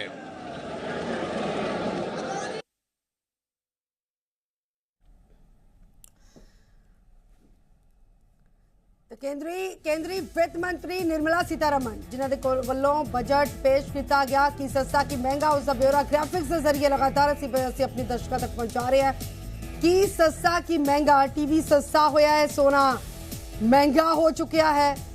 मोदी सरकार के दूसरे कार्यकाल का आखिरी बजट 2024 ਦੀਆਂ ਚੋਣਾਂ ਨੇ और ये वोट ये जो बजट है ये बजट इस बार वोट दिवा पाएगा या नोटां दी बरसात इस बजट के जरिए वित्त मंत्री के वालों की गई है। मोबाइल फोन जो है सस्ता होया है कि सस्ता की महंगा ग्राफिक्स के जरिए देखो सिगरेट जो है महंगी हो गई है, सोना महंगा हो गया है और पंजाबी दे विच मुल्क के बजट की यह तस्वीर इनकम टैक्स ਨੂੰ ਲੈ ਕੇ ਵੱਡਾ ਐਲਾਨ ਕੀਤਾ ਗਿਆ। ਇਸ ਵੇਲੇ ਦੀ ਵੱਡੀ ਖਬਰ ਇਨਕਮ ਟੈਕਸ ਦੇ ਵਿੱਚ 7 ਲੱਖ ਦੀ ਛੋਟ ਦਿੱਤੀ ਗਈ ਹੈ। 7 ਲੱਖ ਤੱਕ ਕੋਈ ਟੈਕਸ ਨਹੀਂ ਹੈ। 12 ਤੋਂ 15 ਲੱਖ ਤੇ 20% ਟੈਕਸ ਹੈ। 6 ਤੋਂ 9 ਲੱਖ ਤੇ 10% ਟੈਕਸ ਦਾ ਪ੍ਰਾਵਧਾਨ ਰੱਖਿਆ ਗਿਆ। ਇਨਕਮ ਟੈਕਸ ਨੂੰ ਲੈ ਕੇ ਵੱਡਾ ਐਲਾਨ ਕੀਤਾ ਗਿਆ। ਕੇਂਦਰੀ ਵਿੱਤ ਮੰਤਰੀ ਨਿਰਮਲਾ ਸੀਤਾਰਮਨ ਨੇ नवी टैक्स व्यवस्था के तहत जो है टैक्स पेयर्स ਨੂੰ ਵੱਡੀ ਰਾਹਤ ਦੇਣ ਦੀ ਕੋਸ਼ਿਸ਼ ਕੀਤੀ है। नवी इनकम टैक्स व्यवस्था के तहत टैक्स छूट की जो सीमा है उसनू 2.5 लाख रुपए तो बढ़ा के 5 लाख रुपए जो किया गया था। 5 लाख तो 7.5 लाख रुपए के इनकम टैक्स से 5% टैक्स देना होगा। 10% टैक्स फिलहाल तक देना पैंदा। नवी टैक्स व्यवस्था के विच स्टैंडर्ड डिडक्शन का फायदा जो है टैक्स पेयर्स नू देण दा ऐलान किया गया। जब मौजूदा टैक्स स्लैब की गल की जाए तो नवी इनकम टैक्स रिजम दे विच 2.5 लाख रुपए तक की आमदन दे विच कोई टैक्स नहीं देना हुंदा। 2.5 लाख तो 5 लाख रुपए की आमदन दे विच 5% टैक्स लगता है और 87A के तहत रिबेट का इस दे विच प्रावधान रखा गया। 5 तो 7.5 लाख रुपए की आमदन दे विच 10%, 7.5 तो 10 लाख तक की आमदन दे विच 15%। ये जो हुण तक का प्रावधान है वो प्रावधान दसे जा रहे हैं आंकड़े के जरिए, लेकिन हुण टैक्स स्लैब जो है उस दे विच भी नवी व्यवस्था की गई है। टैक्स पेयर्स नूं वड्डी राहत देने की कोशिश की गई है। 7 लाख इनकम वालियां नूं 5% टैक्स देना होगा। बाकी सस्ता महंगा ग्राफिक्स के जरिए लगातार सीटीवी स्क्रीन से दस रहे हैं कि सस्ता की महंगा मोबाइल फोन्स और सस्ते होए ने, सिगरेट महंगा होया है, सोना महंगा हो गया है, टीवी सस्ता हो गया है। बाकी टैक्स स्लैब जो है इनकम टैक्स स्लैब जो है वो भी ग्राफिक्स के जरिए सी नीचे देख सकते हो तुसी। इनकम टैक्स स्लैब 0 तो 3 लाख और 3 तो 6 लाख तक 5%, 6 तो 9 लाख तक के लिए 10%, 9 तो 12 लाख की आमदन जिन्हों की सालाना था उन्होंने लिए भी टैक्स स्लैब रखा गया। 0 तो 3 लाख तक की जिसकी आमदन है वो नील है, यानी कि किसी तरह का कोई टैक्स उन्होंने नहीं देना होगा।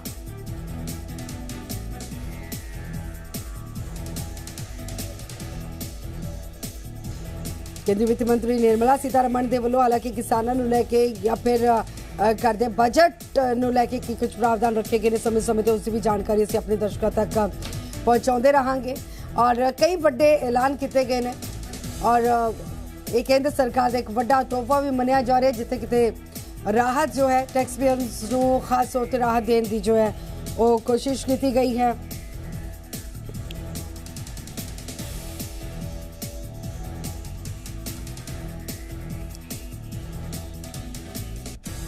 और इस दस दिए कि केंद्रीय वित्त मंत्री निर्मला सीतारमन ने आज केंद्र सरकार के दूसरे कार्यकाल का आखिरी बजट पेश किया। इस दौरान रेलवे को ध्यान रखते हुए भी सरकार ने बजट पेश किया। सरकार ने रेलवे के लिए 2.40 लाख करोड़ रुपए के पूंजीगत लागत का प्रावधान रखा।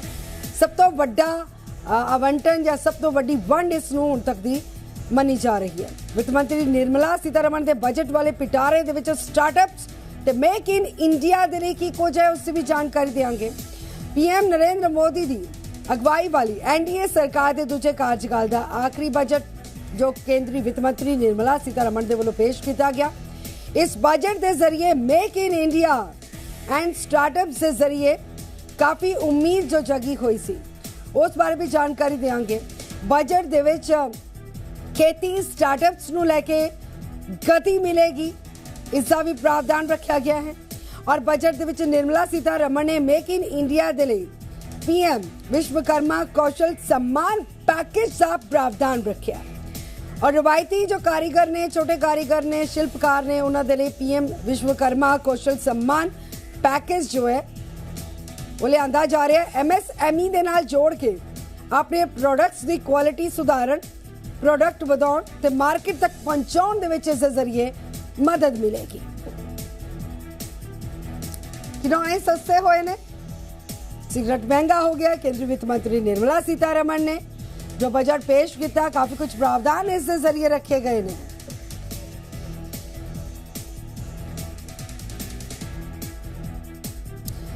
हरीश रावत सीनियर जर्नलिस्ट साडे नाल लाइव जुड़ चुके ने। हरीश रावत जी, जी मीडिया तो थोड़ा स्वागत है। आवाज मिल पा रही है थानू? हरीश रावत जी, आवाज मिल पा रही है? हरीश रावत जी तक शायद साड़ी आवाज नहीं पहुंच पा रही है। दोबारा तो कनेक्ट होने की कोशिश करांगे, लेकिन केंद्रीय वित्त मंत्री निर्मला सीतारमण के वल्लों जो बजट पेश किया गया, काफी लोगों दी उम्मीदां, हर एक वर्ग नूं खासियां उम्मीदां इस दे जरिए लगियां। करेक्शन करवा दो भैया। सोना, चांदी ते प्लैटिनम। हरीश रावत जी, आवाज आ रही है? हरीश रावत जी, आवाज आ रही है? हाँ जी बताइए जी। जी, केंद्रीय वित्त मंत्री दे वल्लों जो अज बजट पेश किया गया, किस नजरिए दे नाल इस नूं देखिया जा रहा है? इनकम टैक्स स्लैब के नजरिए दे नाल, अगर किसानां दे लई अगर गल की जाए, क्योंकि जो देश की इकॉनमी है बीते समय के दौरान, कोरोना काल के दौरान ही असी बिल्कुल जो नैगेटिव, जो संभव नैगेटिव इस रिजल्ट जो ने उस वल जा रही सी। अजिहे दे विच वित्त मंत्री दे वल्लों पेश किया गया बजट, की उम्मीदां वाला बजट किया जा सकता है इसनूं? देखो जी, बजट कोशिश की है सरकार ने, क्योंकि ये सरकार का आखिरी बजट है। इस तो बाद जो नैक्सट बजट आएगा वो इंटरिम बजट होएगा। सरकार ने कोशिश की है कि मिडल क्लास जोड़े लोग ने उन्होंने किस तरह मोबलाइज किया जाए, उन्होंने किस तरह सैटिस्फाई किया जाए, क्योंकि ऑलरेडी महंगाई के असर सब तो ज़्यादा मिडल क्लास ते हैगा जी। तो इस करके इन्होंने जोड़े सैलरी क्लास ने उन्होंने इनकम टैक्स दे विच रिलीफ दी है। 5 लाख तो वधा के 7 लाख रुपए की लिमिट कर दी गई है। तो इस a big relief for the middle class. Second, ये बजट जोड़ा है ना जी, पूरा टैक्नोलॉजी ड्रिवन बजट हैगा जी। तुसी देखो कि ये पूरे बजट का जोड़ा फोकस हैगा, किस तरह आप देश दे विच टैक्नोलॉजी नूं इनहांस कर सकते हैं, किस तरह टैक्नोलॉजी नूं प्रमोट कर सकते हैं, इस ते फोकस किया गया है। चाहे गल करिए आप ई कोर्ट्स की, या 5G सर्विसेज दी, या AI सेंटर ऑफ एक्सलेंस दी, या जड़ी 100 लैब्स क्रिएट करनिया ने पूरे देश भर दे विच, ये पूरा कुल मिला के टैक्नोलॉजी ड्रिवन बजट हैगा जी। जी जी, ठीक है। मैं आऊँगी थोड़े कोल हरीश मानव जी, मैं आऊँगी थोड़े कोल परमवीर औलख साडे नाल अमृतसर तो जुड़ चुके ने, मनोज जोशी साडे नाल जुड़ चुके ने। और मनोज जोशी, सब तो पहले मैं थोड़ा रुख करूँगी, किस तरह का, किस नजरिए दे नाल आम जनता, मिडल क्लास, गरीब वर्ग किस कदर ले रहे हैं आज दे बजट तो? क्यों उम्मीदा ते खरा उतर पाया है? जी, मैं मोहाली इंडस्ट्री एसोसीएशन के मतलब कि दफ्तर उत्थे पहुंचे हूँ। इतने बहुत सारे साडे इंडस्ट्रीलिस्ट आए हुए हैं, पर जो बजट लेके गल की जाती है, मतलब कि बजट अच्छा दस्या जा रहा है। सब तो बड़ी गल है जी इनकम टैक्स की स्लैब सी जी 7 लाख की है, उसको लेके सारे जने खुश ने कि इहदे नाल बहुत सारे लोगों को फायदा होएगा। तो बजट किद्दां रहा, तो ये बारे की जानकारी है, और सानू मोहाली इंडस्ट्री एसोसीएशन के जो वाइस प्रेसिडेंट ने विवेक कपूर जी उन्होंने दसणगे भी किद्दां यह बजट रहा, तो किद्दां इहदे बारे समझते हैं। कपूर जी, तुसीं बजट नूं किद्दां देखदे हो, तो की बजट हैगा इहदा? सर, मैं देखदा जी कि एक्चुअली साडा इत्थे फोकस है देखण दा कि सिर्फ ये नहीं कि इंडस्ट्री नूं की मिलिया इस बजट 'च, ਅਸੀਂ ਇਹ ਦੇਖਦੇ ਹਾਂ ਕਿ ਓਵਰਆਲ ਜਿੰਨੀਆਂ ਸਟਰੀਮਸ ਹੈਗੀਆਂ ਸੋਸਾਇਟੀ ਦੀਆਂ, ਚਾਹੇ ਉਹ ਐਗਰੀਕਲਚਰ ਹੈ। ਹੁਣ ਜੇ ਅਸੀਂ ਦੇਖੀਏ ਐਗਰੀਕਲਚਰ ਦੇ ਉੱਤੇ ਜਿਹੜੀ ਇਹਨਾਂ ਨੇ ਗੱਲ ਕੀਤੀ ਹੈ ਵੀ ਇੱਕ ਡਿਜੀਟਲ ਟ੍ਰੇਨਿੰਗ ਪ੍ਰੋਗਰਾਮ ਬਣਾਵਾਂਗੇ ਕਿਸਾਨਾਂ ਨੂੰ, 1 ਕਰੋੜ ਕਿਸਾਨਾਂ ਨੂੰ ਨੈਚੁਰਲ ਫਾਰਮਿੰਗ ਤੇ ਲੈ ਕੇ ਆਵਾਂਗੇ। ਇਸੇ ਤਰ੍ਹਾਂ ਬਾਇਓਗੈਸ ਦੇ ਵਿੱਚ ਇੰਪਰੂਵਮੈਂਟਸ ਹੈ, ਉੱਥੇ ਇਨਵੈਸਟਮੈਂਟਸ ਹੈ।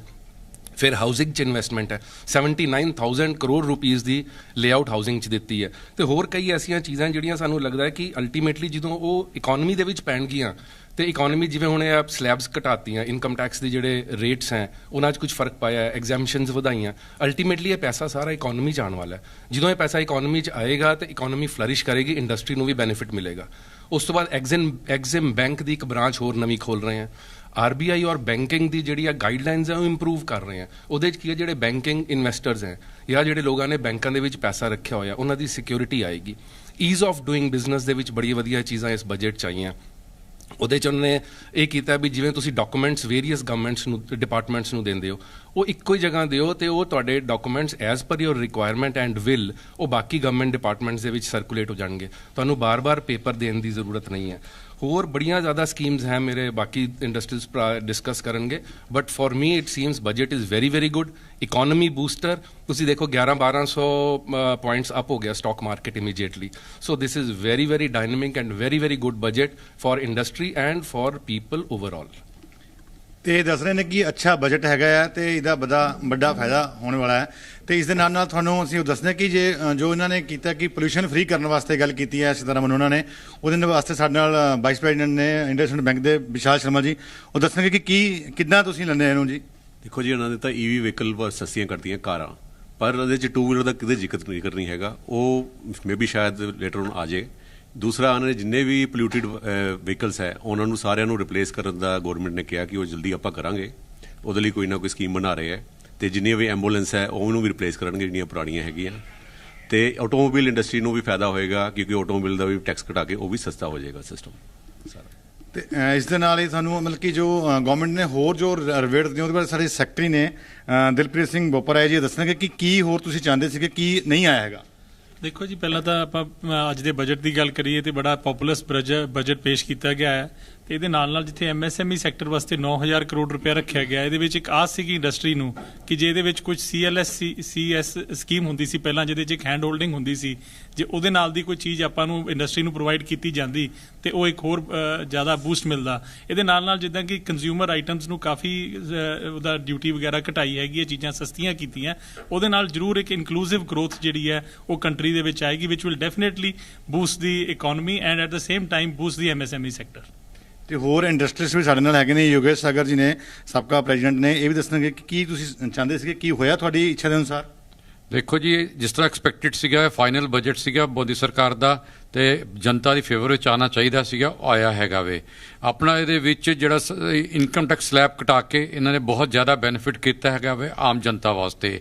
ਉਹਦੇ ਵਾਸਤੇ ਜਿਹੜਾ ਸੀਨੀਅਰ ਸਿਟੀਜ਼ਨ ਸੀਗੇ ਉਹਨਾਂ ਵਾਸਤੇ ਵੀ ਜਿਹੜੀ ਸਲੈਬ ਵਧਾਈ ਹੈਗੀ ਹੈ ਇਹਨਾਂ ਨੇ, MS 4.5 ਤੋਂ 9 ਲੱਖ ਕੀਤੀ ਹੈਗੀ ਹੈ ਮੰਥਲੀ ਇਨਕਮ ਵਾਸਤੇ, ਉਹ ਬਹੁਤ ਅੱਛਾ ਕੀਤਾ। ਜੁਆਇੰਟ ਵਾਸਤੇ ਇਹਨਾਂ ਨੇ 9 ਤੋਂ 15 ਲੱਖ ਕੀਤੀ ਹੈਗੀ ਹੈ। ਇਸ ਤੋਂ ਇਲਾਵਾ ਜਿਹੜਾ ਅਸੀਂ ਐਕਸਪੈਕਟ ਕਰਦੇ ਸੀਗੇ ਕਿ ਜਿਹੜਾ MSME ਇੰਡਸਟਰੀ ਹੈਗੀ ਹੈ, ਹਾਲੇ ਬਜਟ ਪੂਰਾ ਨਹੀਂ ਹੋਇਆ, ਸ਼ਾਇਦ ਹੋਵੇ ਉਹਦੇ ਵਿੱਚ, ਕਿ MSME ਇੰਡਸਟਰੀ ਸਭ ਤੋਂ ਵੱਡੀ ਪ੍ਰੋਬਲਮ ਆਉਂਦੀ ਹੈਗੀ ਉਹਨਾਂ ਦੀ ਪੇਮੈਂਟਸ ਦੀ। ਜਿਹੜੇ ਲਾਰਜ ਸਕੇਲ ਦੇ ਇੰਡਸਟਰੀਜ਼ ਨਾਲ ਕੰਮ ਕਰਦੇ ਹੈਗੇ ਆ ਉੱਥੋਂ ਉਹਨਾਂ ਨੂੰ ਪੇਮੈਂਟ ਲੈਣ ਵਾਸਤੇ ਕਈ ਵਾਰੀ ਮੁਸ਼ਕਿਲ ਆਉਂਦੀ ਹੈਗੀ ਹੈ। ਤਾਂ ਉਹਦੇ ਵਿੱਚ ਇਹਨਾਂ ਲਾਸਟ ਬਜਟ ਦੇ ਵਿੱਚ ਇਹਨਾਂ ਨੇ ਪਾਲਿਸੀ ਦਿੱਤੀ ਸੀਗੀ ਕਿ ਅਸੀਂ ਇੱਕ ਐਕਟ ਬਣਾਵਾਂਗੇ ਜਿਹਦੇ ਵਿੱਚ ਤੁਹਾਨੂੰ 45 ਡੇਜ਼ ਦੇ ਵਿੱਚ MSEM ਵਾਲਿਆਂ ਨੂੰ ਪੇਮੈਂਟ ਮਿਲਣੀ ਚਾਹੀਦੀ ਹੈਗੀ ਹੈ, ਪਰ ਇੰਪਲੀਮੈਂਟ ਨਹੀਂ ਹੋ ਸਕੀ ਪ੍ਰੋਪਰਲੀ। ਅਸੀਂ ਐਕਸਪੈਕਟ ਕਰਦੇ ਹਾਂ ਕਿ ਇਸ ਸਾਲ ਦੇ ਬਜਟ ਵਿੱਚ ਇੰਪਲੀਮੈਂਟ ਕਰਨਗੇ। ਇਹਦੇ 'ਚ ਇੱਕ ਪੁਆਇੰਟ ਮੈਂ ਹੋਰ ਨਾਲ ਲੈਣਾ ਚਾਹਾਂਗਾ ਜੋਸ਼ੀ ਜੀ, ਕਿ MSME ਦਾ ਜਿਵੇਂ ਸਾਡੇ ਸਾਬਕਾ ਪ੍ਰਧਾਨ ਜੀ ਕਹਿ ਰਹੇ ਆ, ਉਹਦੇ 'ਚ ਇੱਕ ਮੈਂ ਪ੍ਰੋਪਰਲੀ ਤਾਂ ਨਹੀਂ ਸੁਣ ਪਾਇਆ, ਬਟ ਜਿਹੜਾ ਐਕਚੁਅਲੀ MSME ਦਾ ਜਿਹੜਾ ਪੈਸਾ ਫਸਦਾ ਉਹਦਾ ਕੋਈ ਇੱਕ ਪੁਆਇੰਟ FM ਸਾਹਿਬ ਨੇ ਜ਼ਰੂਰ ਲਿਆ ਹੈਗਾ ਕਿ ਉਹਦਾ ਜਿਹੜਾ ਐਕਸਪੈਂਸ ਹੈ ਉਹ ਐਕਸਪੈਂਸ ਨੂੰ ਮਤਲਬ ਉਸ ਸਾਲ ਦੇ ਵਿੱਚ ਨਹੀਂ ਲਿਆ ਜਾਏਗਾ ਔਰ ਉਹ ਨੈਕਸਟ ਈਅਰ ਦੇ ਵਿੱਚ ਲਿਆ ਜਾਏਗਾ। So we have to take clarification on this. ਮੇਰਾ ਖਿਆਲ ਹੈ ਜਿਹੜੇ ਸਰ ਇਹ ਸਾਡੀਆਂ ਪੇਮੈਂਟਸ ਜਿਹੜੀਆਂ MSME ਦੀਆਂ ਫਸਦੀਆਂ ਉਹਦੇ ਉੱਤੇ ਗੱਲ ਕਰ ਰਹੇ, ਉਹਦੇ ਵਿੱਚ ਵੀ ਡੈਫੀਨੇਟਲੀ FM ਨੇ ਇਹਨੂੰ ਟੱਚ ਕੀਤਾ ਹੈ। ਤੇ ਛੜਾ ਤੁਸੀਂ ਕੀ ਸਮਝਦੇ ਹੋ ਕਿ ਪੰਜਾਬ ਦੀ ਜਿਹੜੀ ਇੰਡਸਟਰੀ ਹੈਗੀ ਹੈ ਜਾਂ ਪੂਰਾ ਓਵਰਆਲ ਹੈਗਾ ਉੱਪਰ ਕੀ ਫਾਈਨਾਂਸ ਮਿਨਿਸਟਰ ਜਿਹੜਾ ਨਵਾਂ ਬਜਟ ਪੇਸ਼ ਕੀਤਾ ਹੈ ਤੁਹਾਡੇ ਪਾ ਕੀ ਅਸਰ ਪਏਗਾ? ਮੇਰੇ ਹਿਸਾਬ ਨਾਲ ਜਿਹੜਾ ਇਹ ਬਜਟ ਆਇਆ ਹੈ ਇਹ ਕਾਫੀ ਅੱਛੇ ਲੈਵਲ ਤੇ ਫਾਈਨਾਂਸ ਮਿਨਿਸਟਰ ਨੇ ਪ੍ਰੈਜ਼ੈਂਟ ਕਰਨ ਦੀ ਕੋਸ਼ਿਸ਼ ਕੀਤੀ ਹੈ। ਇਹਦੇ ਵਿੱਚ mainly woman empowerment, craftsmanship, tourism, green growth, ਉਸ ਦੇ ਉੱਤੇ ਕਾਫੀ ਕੰਮ ਉਹਨਾਂ ਨੇ ਕਾਫੀ ਆਪਣਾ ਬ੍ਰੇਨ ਲਗਾ ਕੇ ਕਈ ਸਕੀਮਸ ਉਹਨਾਂ ਨੇ ਇੰਪਲੀਮੈਂਟ ਕਰਨ ਦੀ ਸੂਚਨਾ ਦਿੱਤੀ ਹੈ ਕਿ ਆਉਣ ਵਾਲੇ ਟਾਈਮ ਵਿੱਚ ਉਹ ਇੰਪਲੀਮੈਂਟ ਹੋਣਗੀਆਂ। ਤੇ ਮੇਰੇ ਹਿਸਾਬ ਨਾਲ ਇਹ ਪੰਜਾਬ ਵਾਸਤੇ ਇੱਕ ਐਗਰੀਕਲਚਰ ਪੁਆਇੰਟ ਆਫ ਵਿਊ ਨਾਲ ਇੱਕ ਬਹੁਤ ਹੀ ਅੱਛਾ ਬਜਟ ਹੈ, ਕਿਉਂਕਿ ਐਗਰੀਕਲਚਰ ਦੇ ਵਿੱਚ ਉਹਨਾਂ ਨੇ digital infrastructure for agriculture and then scientific way of and commercial way ਨਾਲ ਉਸ ਮਨੋਜ ਠੀਕ ਹੈ, ਤੁਸੀਂ ਬਣੇ ਰਹਿਣਾ, ਮੈਂ ਆਉਂਗੀ ਤੁਹਾਡੇ ਕੋਲ। ਸਾਡੇ ਨਾਲ ਹਰੀਸ਼ ਮਾਨਵ ਜੀ जुड़े ने, सीनियर जर्नलिस्ट ने ਸਾਡੇ ਨਾਲ जुड़े ने। पुराना टैक्स स्ट्रक्चर जो है हरीश मानव जी, पुराना टैक्स स्ट्रक्चर जो है उस विच जो चेंजेस आए ने, इनकम टैक्स स्लैब उस विच बदलाव किया गया, कितनी बड़ी राहत इसनूं मन्निया जा सकदा रजीम दे नाल जोड़ के अगर देखा जाए, क्योंकि इस दे विच छूट भी दी गई, ऑप्शन भी दी गई है कि पुराना रजीम भी जो है उसनूं एक्सेप्ट कर सकते हैं लोग।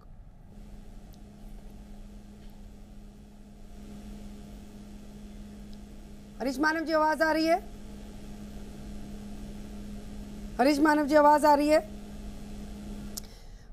परम साडे नाल जुड़े हुए ने। परम तुहाडे कोल की जानकारी है इस वेले, तुसी किस थां ते मौजूद हो और मिडिल क्लास दे लई खास तौर ते अगर पिंड पद्धर तक लोकां तक राहत पहुंचाउण दे लई आखिरी पायदान तक अगर बजट नूं समझा जाए, आखिरी पायदान ते खड़े हर एक व्यक्ति दे नजरिए दे नाल अगर इस बजट नूं समझा जाए तो किन्नी को राहत महसूस कर रहे हैं लोग?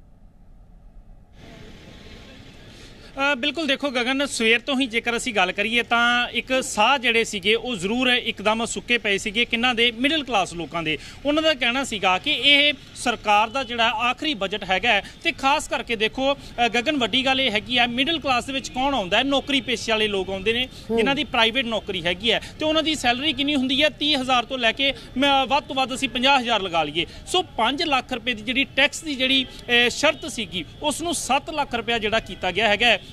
एक वड्डी राहत असीं कह सकते हाँ उन्हां नौकरी पेशे वाले लोगों नूं हैगी है। सो कुल मिला के जेकर देखिए असीं इत्थे कुछ नौजवान मौजूद ने, पंजाब दा यूथ भी साडे नाल मौजूद हैगा, असीं गलबात करन दी जरूर कोशिश करांगे।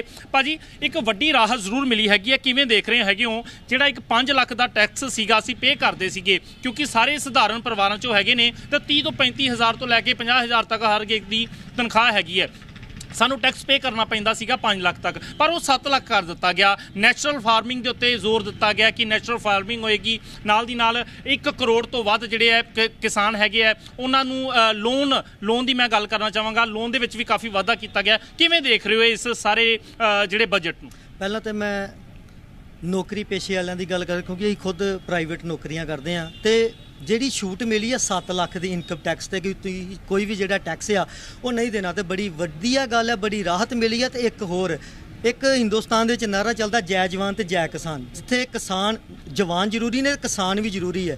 ਇਸ ਕਰਕੇ ਜੋ ਕਿਸਾਨਾਂ ਨੂੰ ਫੈਸਿਲਿਟੀ ਮਿਲਣੀ ਚਾਹੀਦੀ ਆ ਉਹਦੇ ਤੇ ਵੀ ਬੜੀ ਸਾਨੂੰ ਖੁਸ਼ੀ ਵਾਲੀ ਗੱਲ ਹੈ ਕਿ ਕਿਸਾਨਾਂ ਵਾਸਤੇ ਜੇ ਕੋਈ ਫੈਸਿਲਿਟੀ ਮਿਲੇਗੀ ਆਨਲਾਈਨ ਉਹਨਾਂ ਦੇ ਨਾਲ ਜੇ ਵਧੀਆ ਤਰੀਕੇ ਨਾਲ ਕੰਮ ਹੋਏਗਾ ਤੇ ਆਪਾਂ ਨੂੰ ਇਸ ਵਾਲਾ ਜਿਹੜਾ ਬਜਟ ਆ ਜਾਂ ਲਾਸਟ ਬਜਟ ਆ ਤਦ ਕਰਕੇ ਬੜਾ ਵਧੀਆ ਲੱਗਣ ਦਿਆ। ਇੱਥੇ ਇਹ ਵੀ ਜ਼ੋਰ ਭਾਜੀ ਦਿੱਤਾ ਗਿਆ ਹੈਗਾ। ਦੇਖੋ 2024 ਦੀਆਂ ਇਲੈਕਸ਼ਨ ਚਾਹੇ ਅਸੀਂ ਕਹਿ ਲਈਏ ਲੋਕ ਸਭਾ ਦੀਆਂ, ਪਰ ਇੱਕ ਗੱਲ ਜ਼ਰੂਰ ਹੈ, ਜ਼ੋਰ ਜ਼ਰੂਰ ਦਿੱਤਾ ਗਿਆ। ਨੈਚੁਰਲ ਫਾਰਮਿੰਗ ਦੀ ਗੱਲ ਕੀਤੀ ਗਈ ਹੈ, किसानों ਨੂੰ ਜਿਹੜਾ ਉਹ डिजिटल परफॉर्मे ਰਾਹੀਂ ਸਮਝਾਇਆ ਜਾਵੇਗਾ, खेती ਸਮਝਾਈ ਜਾਵੇਗੀ, क्योंकि ਤੁਹਾਨੂੰ ਵੀ ਪਤਾ ਕਿ ਪੰਜਾਬ ਦੀ ਗੱਲ ਕਰੀਏ ਤਾਂ ਖੇਤੀ ਪ੍ਰਧਾਨ ਸੂਬਾ ਹੈਗਾ। ਇਸ ਨੂੰ ਕਿਵੇਂ ਦੇਖ ਰਹੇ ਹੋਗੇ ਹੋ ਕਿ ਕਿਸਾਨਾਂ ਨੂੰ ਡਿਜੀਟਲ ਪਲੇਟਫਾਰਮ ਰਾਹੀਂ ਜਿਹੜਾ ਹੈ ਕਿ ਇੱਕ ਤਾਂ ਖਾਤਿਆਂ ਦੇ ਵਿੱਚ ਪੈਸੇ ਤੁਸੀਂ ਦੇਖਿਆ ਹੋਣਾ ਸਿੱਧੇ ਆਉਣ ਲੱਗ ਗਏ ਆ, ਤੇ ਦੂਜੀ ਗੱਲ ਹੈ ਉਹਨਾਂ ਨੂੰ ਸਮਝਾਉਣ ਦੀ ਜਿਹੜੀ ਹੈ ਕਿ ਉਹਨਾਂ ਨੂੰ ਜਿਹੜਾ ਸਮਝਾਇਆ ਜਾਵੇਗਾ ਖੇਤੀ ਬਾਰੇ ਉਹ ਵੀ ਡਿਜੀਟਲ, ਉਸ ਨੂੰ ਕਿਵੇਂ ਦੇਖ ਰਹੇ ਹੋ? ਬਿਲਕੁਲ ਜੀ, ਜੇ ਕਿਸਾਨ ਭਰਾ ਬੜੇ ਸਮਝਦਾਰ ਜੇ ਉਹਨਾਂ ਨੂੰ ਤਰੀਕੇ ਨਾਲ ਸਮਝਾਇਆ ਜਾਏਗਾ ਤਾਂ ਉਹ ਬੜੀ ਛੇਤੀ ਉਹਨੂੰ ਚੀਜ਼ ਨੂੰ ਫੋਲੋ ਕਰਨਗੇ ਤੇ ਉਹਨਾਂ ਨੂੰ ਵੀ ਇਹ ਪਤਾ ਲੱਗੇਗਾ ਕਿ ਇਹਦੇ 'ਚ ਉਹਨਾਂ ਦਾ ਬੈਨੀਫਿਟ ਆ।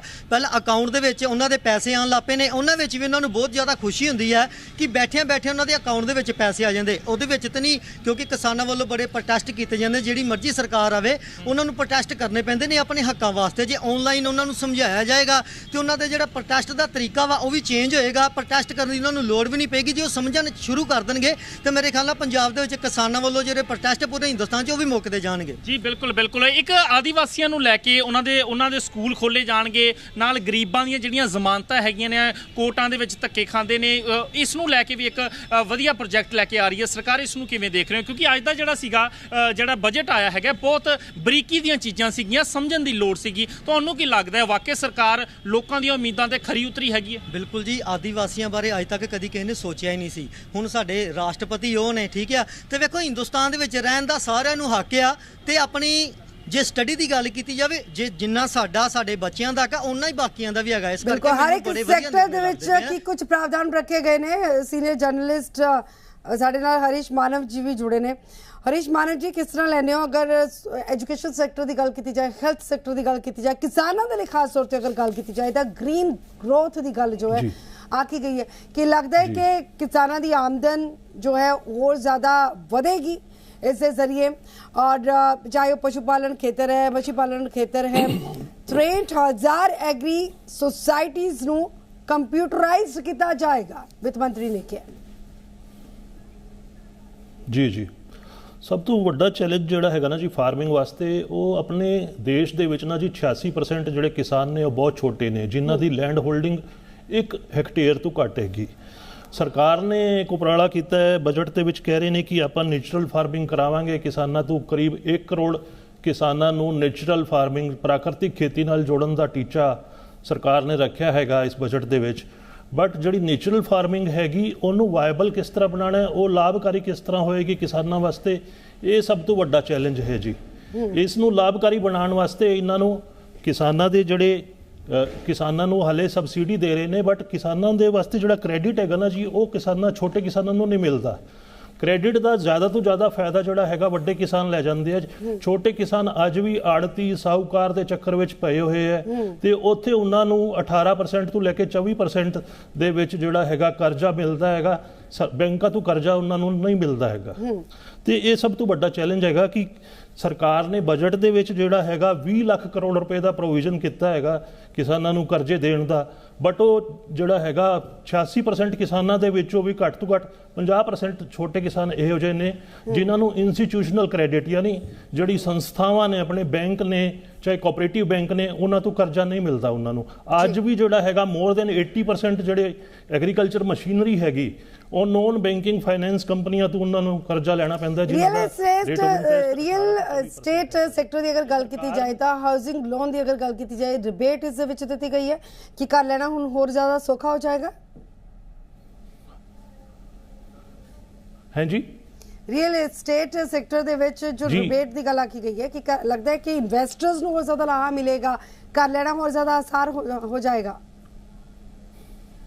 हाउस टैक्स नहीं आसान नहीं होगा जी। देखो कर लैण पहले ही जिहड़े होम लोन के उपर जिहड़ा रेट ऑफ इंटरस्ट हैगा ना जी वध के अज की डेट के 9.5 तो 10% हो गया, जिहड़ा 1 साल पहले 7% सी। आसान होएगा ठीक है, पर कर्जा महंगा भी हो गया नाल, इस करके एक आम आदमी की छत का जिहड़ा सपना पूरा करना सी वो महंगा हो गया है। रेट ऑफ इंटरस्ट बैंकों के वध चुके हैं, इधर ठीक है सेविंग के भी रेट वधे है, पर होम लोन की अगर तुसी गल कर रहे हो तो होम लोन पहले तो महंगे हो चुके हैं, इस करके एक आम आदमी का घर का सपना पूरा करना महंगा हैगा। बजट के विच उहदे वास्ते कोई रिलीफ की गल नहीं की। अर्थशास्त्री अनिल शर्मा जी भी साडे नाल जुड़े ने। अनिल शर्मा जी आवाज़ आ रही है सर तुहानू? अनिल शर्मा जी आवाज़ आ रही है? हाँ जी जी, सत श्री अकाल अनिल शर्मा जी और जी मीडिया तो थोड़ा स्वागत है। हाँ जी हाँ जी। हाँ शर्मा जी, किस कदर इस बजट की राहत भरिया बजट मनिया जा सकता है, क्योंकि जो देश की इकॉनमी की गल की जाए कोरोना काल तो बाद जिस कदर जो हेठा गिरी है और अगे जो संभावना जाहिर की जा रही थी कि होर ज्यादा निखार दे वल जा सकती है इकॉनमी की, लगता है कि एक बूस्टर मिलेगा?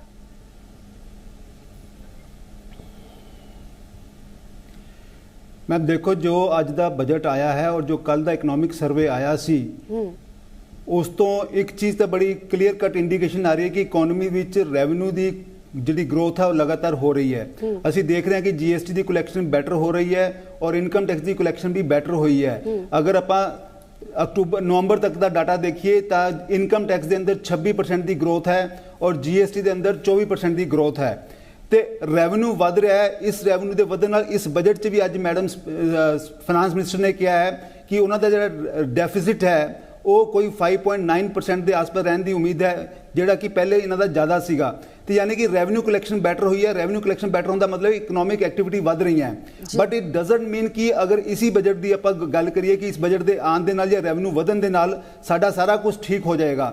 बहुत ऐसे हजे इलाके या बहुत ऐसे फील्ड हैं जिहदे अंदर काफ़ी काम करने की जरूरत है। मैं मानता कि जो हैल्थ सैक्टर है, हैल्थ सैक्टर हजे इन्ना कुछ नहीं होया जो कि चाहिए। बहुत छोटा जिहा बजट हैल्थ सैक्टर वास्ते रखा गया है। एजुकेशन वास्ते बहुत घट बजट रखा गया है जो कि बहुत ही इंपोर्टेंट फील्ड है एक आम आदमी वास्ते। रूरल इंडिया के अंदर खास करके असी देखते हैं कि गरीबी या भुखमरी हजे भी है।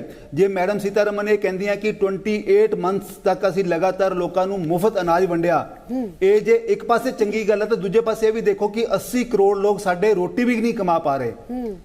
ते असी ਅਸੀਂ ਇਹਨਾਂ ਚੀਜ਼ਾਂ ਨੂੰ ਵੀ ਦੇਖਣਾ ਹੈ ਕਿ ਇੱਕ ਪਾਸੇ ਠੀਕ ਹੈ ਸਰਕਾਰ ਇਸ ਗੱਲ ਤੇ ਸਮਰਥ ਸੀਗੀ, ਸਰਕਾਰ ਇਸ ਗੱਲ ਤੇ ਆਪਣੀ ਛਾਤੀ ਠੋਕ ਕੇ ਕਹਿ ਸਕਦੀ ਹੈ ਕਿ ਅਸੀਂ 80 ਕਰੋੜ ਲੋਕਾਂ ਨੂੰ ਖਾਣਾ ਖਿਲਾਇਆ, ਲੇਕਿਨ ਇਹ ਕੋਈ ਚੰਗਾ ਇੰਡੀਕੇਸ਼ਨ ਵੀ ਨਹੀਂ ਹੈਗਾ ਕਿ ਅਸੀਂ 80 ਕਰੋੜ ਲੋਕ ਸਾਡੇ ਜਿਹੜੇ ਰੋਟੀ ਵੀ ਕਮਾ ਨਹੀਂ ਸਕਦੇ। ਕਪੜਾ ਮਕਾਨ ਦੀ ਅਸੀਂ ਗੱਲ ਕਰ ਰਹੇ ਸੀ, ਮਕਾਨ ਦੇ ਉੱਤੇ ਵੀ ਕਾਫੀ ਕੁਝ ਕਰਨ ਦੀ ਜ਼ਰੂਰਤ ਹੈ। ਪ੍ਰਧਾਨ ਮੰਤਰੀ ਆਵਾਸ ਯੋਜਨਾ ਦੇ ਅੰਦਰ ਕਾਫੀ ਬਜਟ ਨੂੰ ਜਗ੍ਹਾ ਮਿਲੀ ਹੈ, ਬਟ ਉਹ ਵੀ ਪ੍ਰਾਪਤ ਨਹੀਂ ਹੈ। ਅਸੀਂ ਕਿਉਂ ਨਹੀਂ ਇਦਾਂ ਦਾ ਕੁਝ ਕਰਦੇ ਕਿ ਲੋਕਾਂ ਨੂੰ ਜੋਬ ਅਪਰਚੁਨਿਟੀਜ਼ ਮਿਲਣ, ਲੋਕੀ ਐਂਟਰਪ੍ਰੈਨਿਓਰ ਪਾਸੇ ਜਾਣ ਕਿ ਆਪਣਾ ਪੈਸਾ ਕਮਾਉਣ ਤੇ ਆਪੇ ਖਾਣ, ਕਿਉਂ ਸਰਕਾਰ ਦੇ ਉੱਤੇ ਰਹਿੰਦੇ ਆ 24 ਘੰਟੇ ਡਿਪੈਂਡੈਂਟ। ਇਹ ਚੀਜ਼ਾਂ ਸਾਨੂੰ ਦੇਖਣੀਆਂ ਪੈਣਗੀਆਂ। ਹਾਂ, ਇੱਕ ਇਹ ਟੈਂਪਰੇਰੀ ਫੇਜ਼ ਜ਼ਰੂਰ ਸੀ ਕੋਵਿਡ ਕਰਕੇ, ਕਿ ਕੋਵਿਡ ਆਇਆ, ਮਹਾਮਾਰੀ ਸੀਗੀ, ਲੋਕੀ ਵਿਚਾਰੇ ਆਵਾਜ਼ਾਰ ਹੋ ਗਏ ਆਪਣੀ ਨੌਕਰੀ ਤੋਂ, ਉੱਥੇ ਸਰਕਾਰ ਨੇ ਆਪਣਾ ਪੂਰਾ ਰੋਲ ਅਦਾ ਕੀਤਾ ਕਿ ਲੋਕਾਂ ਨੂੰ ਖਾਣਾ ਦੇ ਘੱਟੋ ਘੱਟ ਮੁਹੱਈਆ ਕਰਾਇਆ। ਲੇਕਿਨ ਇਹ ਗੱਲ ਅੱਛੀ ਨਹੀਂ ਹੋ ਸਕਦੀ ਕਿ ਜੀ 80 ਕਰੋੜ ਆਦਮੀ ਜਿਹੜੇ ਹੈ ਸਿਰਫ ਸਰਕਾਰ ਦੇ ਉੱਤੇ ਡਿਪੈਂਡ ਕਰਦੇ हैं कि उन्होंने रोटी मिले।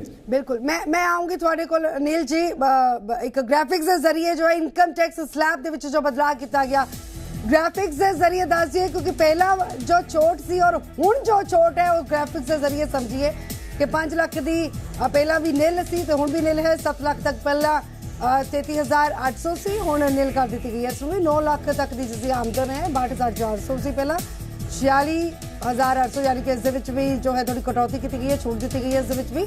और ये देखो ये टैक्स स्लैब जो है उसनों भी आसान शब्दों के असीं तुहाडे तक पहुँचाउण की कोशिश कर रहे हैं। बजट भाषण के जो टैक्स स्लैब के बदलाव किया गया, केंद्रीय वित्त मंत्री निर्मला सीतारमण ने टैक्स स्लैब के बड़े बदलाव करने के ऐलान किए हैं।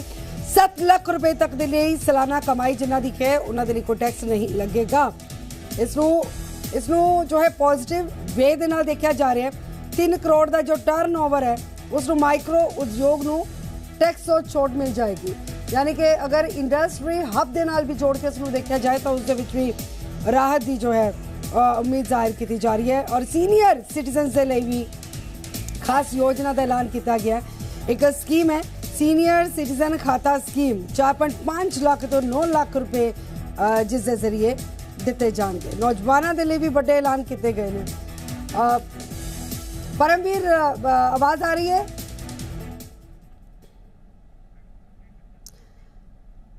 परमवीर दे नाल दोबारा तो संपर्क करने की कोशिश करांगे।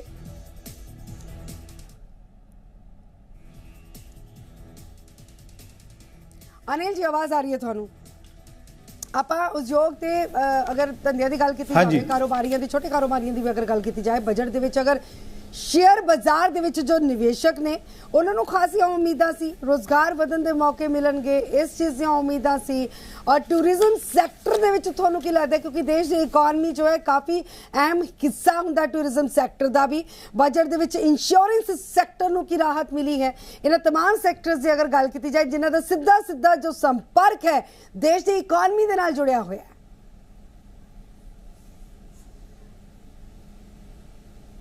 अपना क्वेश्चन रिपीट करेंगे, साउंड में थोड़ी दिक्कत है, क्वेश्चन क्लियर नहीं हुआ आपका।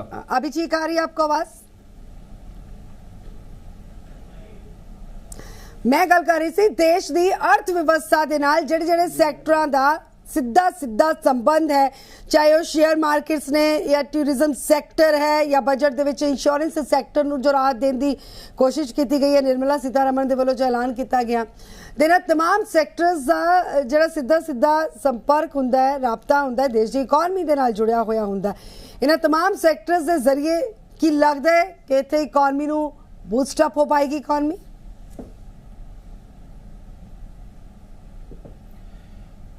ਜੇ ਆਪਾਂ ਇੱਕ ਕਰਕੇ ਗੱਲ ਕਰੀਏ, ਜਿਵੇਂ ਤੁਸੀਂ ਇੰਸ਼ੋਰੈਂਸ ਸੈਕਟਰ ਦੀ ਗੱਲ ਕੀਤੀ ਹੈ, ਤੇ ਇੰਸ਼ੋਰੈਂਸ ਸੈਕਟਰ 'ਚ ਐਸਾ ਮੈਨੂੰ ਕੋਈ ਬਜਟ 'ਚ ਹਜੇ ਕੁਝ ਐਸੀ ਸਕੀਮ ਜਾਂ ਐਸਾ ਕੋਈ सिस्टम नज़र नहीं आया कि जिहदे नाल कुछ इंश्योरेंस सैक्टर नूं कोई बूस्ट मिलेगा।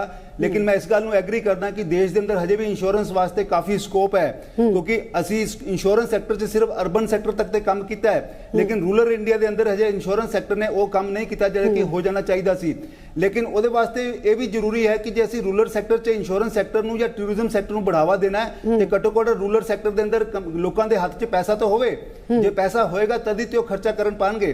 तो इस करके लोगों को पहले इंपावर करना पेगा, उन्होंने हाथ से मनी पावर देनी पेगी, तो ये जो सैक्टर, चाहे तुम इंश्योरेंस सैक्टर की गल कर लो, चाहे तुम मैन्युफैक्चरिंग सैक्टर की गल कर लो, चाहे तुम टूरिज्म सैक्टर की गल करो, वो तभी अगे बढ़ेगा जे ਜੇ ਇਹਨਾਂ ਲੋਕਾਂ ਦੇ ਹੱਥ ਵਿੱਚ ਪੈਸਾ ਹੋਏਗਾ।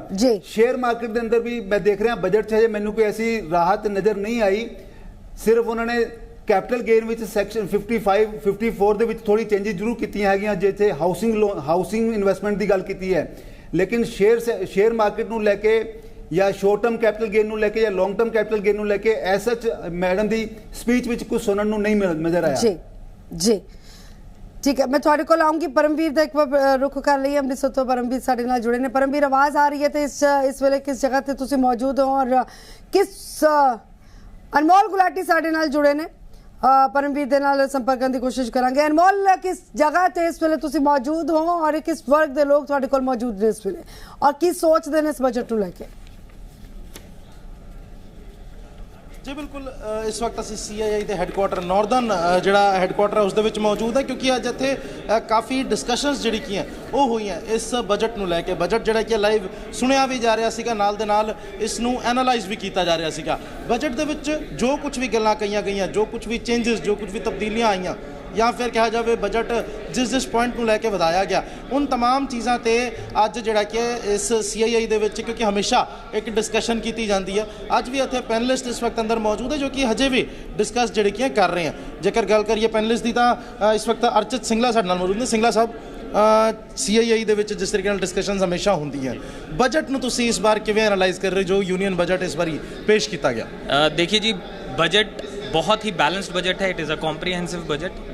जितनी चीज़ें हम अपनी तरफ से रिकमेंडेशन में या एक जिसे आप कहेंगे CII की तरफ से एक जो एक लिस्ट जाती है, जो चीज़ें एक्सपेक्टेशन है, मोस्टली कवर अप हुई। एक कुछ एरियाज़ हैं जैसे एक्सपोर्ट्स को लेकर MSME में काफ़ी एक्सपेक्टेशन थी कि सिंगला साहब, पंजाब की अगर हम पर्टिकुलर बात करें, एग्रीकल्चर के लिए काफ़ी कुछ जो कि इस बजट में इंट्रोड्यूस किया गया, आपको क्या लगता है वो कितना कारगर साबित होगा? देखिए, ग्रीन ग्रोथ के ऊपर बहुत कुछ कवर अप किया गया है। अभी रिसेंटली पंजाब गवर्नमेंट ने जो पराली से बायोगैस की एनर्जी पे काम चल रहा है, वेस्ट टू एनर्जी, उसके ऊपर काफ़ी सब्सिडी दी गई है। जहाँ तक कि प्रोडक्शन की बात की जाए, कैपिटल मशीनों की बात की जाए और उसके ऊपर ड्यूटी की बात की जाए, उन सब चीज़ों को कवर करते हुए सब्सिडी की फॉर्म में सरकार ने दिया है। ऑटोमोबाइल इंडस्ट्री, क्योंकि ऑटोमोबाइल ऐसी इंडस्ट्री है जिसके ऊपर लगातार जो कि ग्रो भी कर रही है, एक तरफ जितनी जो इलेक्ट्रिक व्हीकल्स हैं उनको प्रमोट करने की भी कोशिश की जा रही है, तो इस इंडस्ट्री के लिए इस बार का बजट कैसा लगा? देखिए, सरकार ने जो सरकार की खुद की व्हीकल्स हैं उनको स्क्रैप करने की बात की है। तो जिसे कहते हैं घर में जब कोई बड़ा बुजुर्ग सबसे पहले अपने ऊपर अप्लाई करता है, वो चीज़ सरकार ने की है। तो ये बहुत अच्छा मैसेज दिया है। और ये सिर्फ पंजाब की बात नहीं है, ओवरऑल इंडिया की बात करूँ, पूरे देश की अगर मैं बात करूँ, तो ये बहुत अच्छा मैसेज पास ऑन किया है। जो ओल्ड व्हीकल स्क्रैपेज की पॉलिसी की फॉर्म में मैं बात करूँगा, तो it is a very nice step. और ऐसे कैसे कौन से ऐसे पॉइंट्स हैं जिसकी वजह से आपको लगता है कि इस टाइम जो ये बजट पेश हुआ उसकी वजह से यूनियन या फिर कहा जाए जो पूरा देश का जो इकोनॉमी है उसको बूस्टअप मिलेगा, या फिर कोई पॉइंट ऐसा हो जो कि कहीं ना कहीं एक लैप्स साबित हो सकता है इकोनॉमी के लिए? देखिए, सबसे पहले मैं अच्छे जो ओवरऑल ज़्यादा पॉइंट्स अच्छे हैं तो पहले हम उसकी बात करते हैं। एग्रीकल्चर को लेकर, जो कि एक जिसे कहते हैं बैकबोन है, एग्रीकल्चर को लेकर काफ़ी एरियाज़ हैं। एक्सपोर्ट्स MSME को लेकर काफ़ी एरियाज हैं, जिसमें सबसे बड़ा पॉइंट MSME का जो लगा कि कोविड के दौरान जो कॉन्ट्रैक्ट फेल हुए थे MSME इंडस्ट्री में, उसमें सरकार ने 95% तक का पैसा वापस देने की बात की है बजट में। तो ये बहुत अच्छा है, जो ग्राउंड लेवल पे इम्पैक्ट करेगा। एक जो पॉइंट था फिस्कल डेफिसिट पे, यानी कि एक्सपोर्ट्स को लेकर हम उसमें कुछ ज़्यादा एक्सपेक्ट कर रहे थे। मे बी शायद जब बजट का पूरा डिटेल्ड राइटअप आएगा उसमें कुछ हो, बट एक्सपोर्ट्स हरीश मानव जी, केंद्रीय वित्त मंत्री निर्मला सीतारमन जो खुद एक महिला ने, और अगर सुआणियां की गल की जाए, क्योंकि घर का पूरा बजट जो ने घर दियां सुआणियां जो संभाल दियां ने, किचन नूं लैके की लगता है कि सुआणियां दी किचन ते कितना कोई असर पएगा? क्योंकि सम्मान निधि योजना की गल भी आखी गई है और बहुत सारिया इस तरह दी औरतां भी हुंदियां ने जो कि घरेलू उत्पाद चलाउंदियां ने, उन्हां दे लई टैक्स नूं लैके किस तरह की जो थां दित्ती गई है? वूमेन वास्ते अगर महिलावां दी गल करिए तो बहुत ज़्यादा कोई बजट दे विच कुछ इदा स्पष्ट नहीं होया कि उन्होंने की रिलीफ है, बट उन्होंने सेविंग वास्ते जी छोटी छोटी सेविंग करदियां ने, उन्होंने वास्ते इन्होंने महिला सम्मान बचत पत्र इंट्रोड्यूस किया 2 साल का, वो उपर रेट ऑफ इंटरेस्ट इन्होंने 7.5% दिता है। ਬਟ ਜਦੋਂ ਮਹਿੰਗਾਈ ਇੰਨੀ ਹੈਗੀ ਤੇ ਬਚਤ ਕਰਨਾ ਉਹਨਾਂ ਵਾਸਤੇ ਬੜਾ ਔਖਾ ਹੈਗਾ। ਪਹਿਲੇ ਹੀ ਉਹਨਾਂ ਦੇ ਰਸੋਈ ਦਾ ਬਜਟ ਜਿਹੜਾ ਹੈਗਾ ਵਧਿਆ ਹੋਇਆ ਹੈਗਾ ਕਿ ਕੋਈ ਬਜਟ ਦੇ ਵਿੱਚ, ਕਿਉਂਕਿ ਇਹ ਬਜਟ ਦੇ ਵਿੱਚ GST ਇਨਕਲੂਡ ਨਹੀਂ ਹੁੰਦਾ, GST ਦੇ ਬਾਰੇ ਕੋਈ ਗੱਲ ਨਹੀਂ ਹੁੰਦੀ। GST ਦਾ ਡਿਸਕਸ਼ਨ ਜਿਹੜਾ ਹੈਗਾ ਵੱਖਰੀ GST ਕੌਂਸਲ ਦੇ ਵਿੱਚ ਹੁੰਦਾ ਹੈ। ਤੇ ਜਦੋਂ ਤੱਕ ਜਿਹੜੀ ਰੋਜ਼ ਦੀ ਉਹਦੀ ਰਸੋਈ ਦੀ ਕੰਜ਼ਿਊਮਰੇਬਲ ਚੀਜ਼ਾਂ ਨੇ, ਜਦੋਂ ਉਹਨਾਂ ਦੇ ਉੱਪਰ ਕੋਈ ਰਿਲੀਫ ਨਹੀਂ ਹੋਏਗਾ ਤਾਂ ਤੱਕ ਜਿਹੜਾ ਹੈਗਾ ਉਹਨਾਂ ਵਾਸਤੇ ਸੇਵਿੰਗ ਕਰਨਾ ਵੀ ਔਖਾ ਹੈ। ਪਰ ਇਹ ਉਪਰਾਲਾ ਠੀਕ ਹੈਗਾ ਕਿ ਇਹਨਾਂ ਨੇ ਮਹਿਲਾਵਾਂ ਵਾਸਤੇ ਜਿਹੜਾ ਹੈਗਾ 7.5% ਦਾ ਰੇਟ ਆਫ ਇੰਟਰਸਟ ਦਾ ਇੱਕ ਬੌਂਡ ਰੱਖਿਆ 2 ਸਾਲ ਦਾ, ਜਿਹੜੀ ਉਹਦੇ ਵਿੱਚ ਇਨਵੈਸਟਮੈਂਟ ਹੋਏਗੀ ਉਹਨਾਂ ਨੂੰ ਥੋੜਾ ਜਿਹਾ ਰਿਲੀਫ ਮਿਲੇਗਾ ਜੀ। जी, और अगर आदिवासी विद्यार्थी एम्पावरमेंट वास्ते जी विमेन एम्पावरमेंट दे लिए और कुछ होना चाहिए इन्होंने जरूर ਜਿਹੜੇ ਸੈਲਫ ਹੈਲਪ ਗਰੁੱਪ ਨੇ ਵੂਮਨ ਸੈਲਫ ਹੈਲਪ ਗਰੁੱਪ ਨੇ ਉਹਨਾਂ ਵਾਸਤੇ ਇਹਨਾਂ ਨੇ ਜ਼ਰੂਰ ਕਿਹਾ ਕਿ ਵੀ ਅਸੀਂ ਉਹਨਾਂ ਨੂੰ ਬੂਸਟ ਅਪ ਕਰਾਂਗੇ। ਬਟ ਉਹਦੇ ਵਾਸਤੇ ਕੋਈ ਬਜਟ ਦੇ ਵਿੱਚ ਹਾਲੇ ਤੱਕ ਕਲੀਅਰ ਐਲੋਕੇਸ਼ਨ ਨਹੀਂ ਨਜ਼ਰ ਆਈ ਜਦੋਂ ਤੱਕ ਬਜਟ ਡਾਕੂਮੈਂਟਸ ਪੂਰੇ ਸਾਹਮਣੇ ਨਹੀਂ ਆ ਜਾਣਗੇ ਜੀ। ਕੀ ਲੱਗਦਾ ਹੈ ਕਿ ਸਕੂਲ ਸੈਕਟਰ ਦੇ ਵਿੱਚ, ਕਿਉਂਕਿ ਖਾਸ ਤੌਰ ਤੇ ਜੋ ਆਦੀਵਾਸੀ ਵਿਦਿਆਰਥੀ ਨੇ ਉਹਨਾਂ ਦੇ ਲਈ ਵੱਡਾ ਐਲਾਨ ਕੀਤਾ ਕੇਂਦਰੀ ਵਿੱਤ ਮੰਤਰੀ ਨੇ। ਉਹਨਾਂ ਨੇ ਕਿਹਾ ਕਿ ਅਗਲੇ 3 ਸਾਲਾਂ ਦੇ ਵਿੱਚ ਸਰਕਾਰ ਆਦੀਵਾਸੀ ਵਿਦਿਆਰਥੀਆਂ ਨੂੰ ਸਮਰਥਨ ਦੇਣ ਵਾਲੇ 740 ਇਕਲਵਯ ਮਾਡਲ ਸਕੂਲਾਂ ਦੇ ਲਈ 38,800 ਟੀਚਰ ਤੇ ਸਹਾਇਕ ਕਰਮਚਾਰੀਆਂ ਨੂੰ ਨਿਯੁਕਤ ਕਰੇਗੀ। ਕੀ ਲੱਗਦਾ ਹੈ ਕਿ ਇਸ ਦੇ ਵਿੱਚ ਵੀ ਹਰ ਵਰਗ ਦੇ ਬੱਚਿਆਂ ਨੂੰ ਚੰਗੀ ਸਿੱਖਿਆ ਦਾ ਪ੍ਰਾਵਧਾਨ ਰੱਖਿਆ ਗਿਆ? ਇਹ ਹੈਗਾ ਕਿ ਜਿਹੜੇ ਪਿਛੜੇ ਇਲਾਕੇ ਨੇ, ਆਦੀਵਾਸੀ ਇਲਾਕੇ ਨੇ, ਟਰਾਈਬਲ ਏਰੀਆ ਨੇ, ਜਿਹੜੇ ਐਜੂਕੇਸ਼ਨ ਤੋਂ ਹਾਲੇ ਵੀ ਦੂਰ ਨੇ, ਉਹਨਾਂ ਵਾਸਤੇ ਜ਼ਰੂਰ ਇੱਕ ਬੜੀ ਹੈਲਪ ਹੋਏਗੀ। ਪਰ ਅਦਰਵਾਈਜ਼ ਓਵਰਆਲ ਐਜੂਕੇਸ਼ਨ ਸੈਕਟਰ ਦੀ ਗੱਲ ਕਰੀਏ ਤੇ ਪਿਛਲੇ 8 ਸਾਲਾਂ ਦੇ ਵਿੱਚ ਦੇਸ਼ ਭਰ ਦੇ ਵਿੱਚ 30,000 ਸਕੂਲ ਬੰਦ ਹੋਏ ਨੇ। ਬਟ ਸਰਕਾਰ ਨੂੰ ਐਜੂਕੇਸ਼ਨ ਤੇ ਫੋਕਸ ਕਰਨਾ ਇਸ ਕਰਕੇ ਜ਼ਰੂਰੀ ਹੈ ਕਿ ਜਿਹੜੀ ਸਾਡੀ ਆਬਾਦੀ ਹੈਗੀ ਉਹਦੇ ਵਿੱਚ 15 ਤੋਂ 29 ਸਾਲ ਦੀ ਉਮਰ ਦੇ 65% ਦੀ ਆਬਾਦੀ ਹੈਗੀ ਸਾਡੇ ਦੇਸ਼ ਦੇ ਵਿੱਚ। ਇਸ ਕਰਕੇ ਅਗਰ ਆਪਾਂ ਨੂੰ ਯੂਥ ਨੂੰ ਜਦੋਂ ਤੱਕ ਐਜੂਕੇਸ਼ਨ ਨਾਲ ਇੰਪਾਵਰਡ ਨਹੀਂ ਕਰਾਂਗੇ ਨਾ ਜੀ, ਸਕਿੱਲ ਨਾਲ ਇੰਪਾਵਰਡ ਨਹੀਂ ਕਰਾਂਗੇ ਤਾਂ ਤੱਕ ਆਪਾਂ ਆਪਣੀ ਇਕਨੋਮੀ ਨੂੰ ਬੂਸਟ ਅਪ ਨਹੀਂ ਕਰ ਸਕਦੇ। ਕਿਉਂਕਿ ਸਾਡੇ ਕੋਲੋਂ ਜਿਹੜਾ ਹੈਗਾ youth power, India is the only country in the world ਕਿ ਜਿਹਦੇ ਕੋਲ ਮੈਕਸਿਮਮ ਯੂਥ ਪਾਵਰ ਹੈ। ਬਾਕੀ ਜਿੰਨੇ ਵੀ ਡਿਵੈਲਪਡ ਕੰਟਰੀ ਦੇਖੋ ਤੁਸੀਂ, ਜਰਮਨੀ ਹੈ, ਜਾਪਾਨ ਹੈ, ਰਸ਼ੀਆ ਹੈ, US ਹੈ, ਉਹਨਾਂ ਦੇ ਵਿੱਚ ਏਜਿੰਗ ਦਾ ਬੜਾ ਇਸ਼ੂ ਹੈ ਕਿ ਉੱਥੇ ਯੰਗ ਪਾਪੂਲੇਸ਼ਨ ਨਹੀਂ ਹੈਗੀ। ਸਾਡੇ ਕੋਲ ਯੰਗ ਪਾਪੂਲੇਸ਼ਨ ਹੈ ਬਟ ਉਹਨਾਂ ਕੋਲੋਂ ਐਜੂਕੇਸ਼ਨ ਨਹੀਂ ਹੈਗੀ, ਉਹਨਾਂ ਕੋਲੋਂ ਸਕਿੱਲ ਨਹੀਂ ਹੈਗੀ। ਸਰਕਾਰ ਨੇ ਕੋਸ਼ਿਸ਼ ਕੀਤੀ ਹੈਗੀ ਕਿ ਕੁਝ ਇੰਟਰਨੈਸ਼ਨਲ ਸਕਿੱਲ ਸੈਂਟਰ ਆਪਾਂ ਇੱਥੇ 30 ਐਜੂਕੇਸ਼ਨ ਸਕਿੱਲ ਸੈਂਟਰ ਇਹਨਾਂ ਨੇ ਬਣਾਉਣੇ ਹੈਗੇ ਤਾਂ ਕਿ ਇੱਥੇ ਦੇ ਯੂਥ ਜਿਹੜਾ ਹੈਗਾ ਗਲੋਬਲੀ ਕਿੱਥੇ ਵੀ ਜਾ ਕੇ ਉਹਨਾਂ ਨੂੰ ਐਮਪਲੋਇਮੈਂਟ ਮਿਲ ਸਕਦਾ ਹੈ ਜੀ। ਉਹ ਬਜਟ ਦੇ ਵਿੱਚ ਇਹਨਾਂ ਨੇ ਪ੍ਰੋਵੀਜ਼ਨ ਕੀਤਾ ਹੈਗਾ ਕਿ 30 ਅਸੀਂ ਇੰਟਰਨੈਸ਼ਨਲ ਸਕਿੱਲ ਸੈਂਟਰ ਇੰਡੀਆ ਵਿੱਚ ਬਣਾਵਾਂਗੇ, ਡਿਫਰੈਂਟ ਸਟੇਟਸ ਦੇ ਵਿੱਚ। ਹਰ ਸਟੇਟ ਦੇ ਵਿੱਚ ਉਹ ਸਕਿੱਲ ਸੈਂਟਰ ਹੋਣਗੇ। ਉਹਦੇ ਨਾਲ ਜ਼ਰੂਰ ਇੱਕ ਹੈਲਪ ਮਿਲੇਗੀ ਸਾਡੇ ਯੂਥ ਨੂੰ ਜਿਹੜੇ ਕੈਨੇਡਾ ਜਾ ਰਹੇ ਨੇ ਜਾਂ ਆਸਟ੍ਰੇਲੀਆ ਜਾ ਰਹੇ ਨੇ ਪੰਜਾਬ ਤੋਂ, ਬਟ ਉਹ ਬਿਨਾਂ ਸਕਿੱਲ ਦੇ ਜਾ ਰਹੇ ਨੇ। ਆਈਲੈਟਸ ਕਰ ਲੈਣਾ ਕੋਈ ਜ਼ਰੂਰੀ ਨਹੀਂ ਹੈਗਾ ਕਿ ਉਹਨਾਂ ਨੂੰ ਉੱਥੇ ਨੌਕਰੀ ਮਿਲ ਜਾਏਗੀ ਚੰਗੀ। ਜਦੋਂ ਤੱਕ ਉਹਨਾਂ ਕੋਲੋਂ ਸਕਿੱਲ ਨਹੀਂ ਹੋਏਗੀ ਉੱਥੇ ਦੇ ਲੈਵਲ ਨੂੰ ਮੈਚ ਕਰਨ ਵਾਸਤੇ, ਤਾਂ ਤੱਕ ਸਾਡੇ ਯੂਥ ਨੂੰ ਉੱਥੇ ਜੋ ਅਪਰਚੁਨਿਟੀਜ਼ ਨਹੀਂ ਮਿਲਣਗੀਆਂ ਜੀ। ਅਨਿਲ ਜੀ, ਆਲ ਪੋਲਿਊਟਡ ਵਹੀਕਲ ਨੂੰ ਖਤਮ ਕੀਤੇ ਜਾਣ ਦੀ ਵਕਾਲਤ ਕੀਤੀ ਹੈ ਵਿੱਤ ਮੰਤਰੀ ਨੇ, ਇਸ ਦੇ ਨਾਲ ਕੀ ਫਾਇਦਾ ਹੋਏਗਾ? ਤੁਸੀਂ ਪੁਰਾਣੀ ਵਹੀਕਲ ਦੀ ਗੱਲ ਕਰ ਰਹੇ ਹੋ? ਹਾਂਜੀ ਹਾਂਜੀ ਹਾਂਜੀ। तो जी सरकार की डिसमेंटल स्कीम आई है पुरानी वहीकल ਨੂੰ ਜਿਹੜੀਆਂ 15 ਸਾਲ ਪੁਰਾਣੀਆਂ ਹੋ ਚੁੱਕੀਆਂ ਉਹਨੂੰ ਡਿਸਮੈਂਟਲ ਕਰਨ ਲਈ।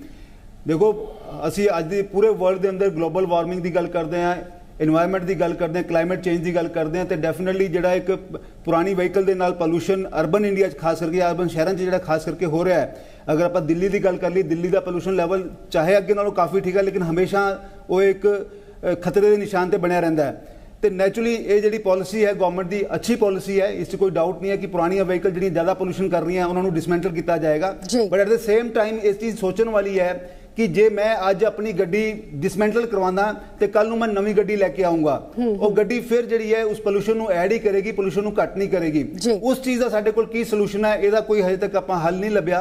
जबकि होना ये चाहिए सीगा कि नंबर ऑफ व्हीकल जिहड़ियां थोड़ियां घटनियां चाहिए सी मार्केट के अंदर।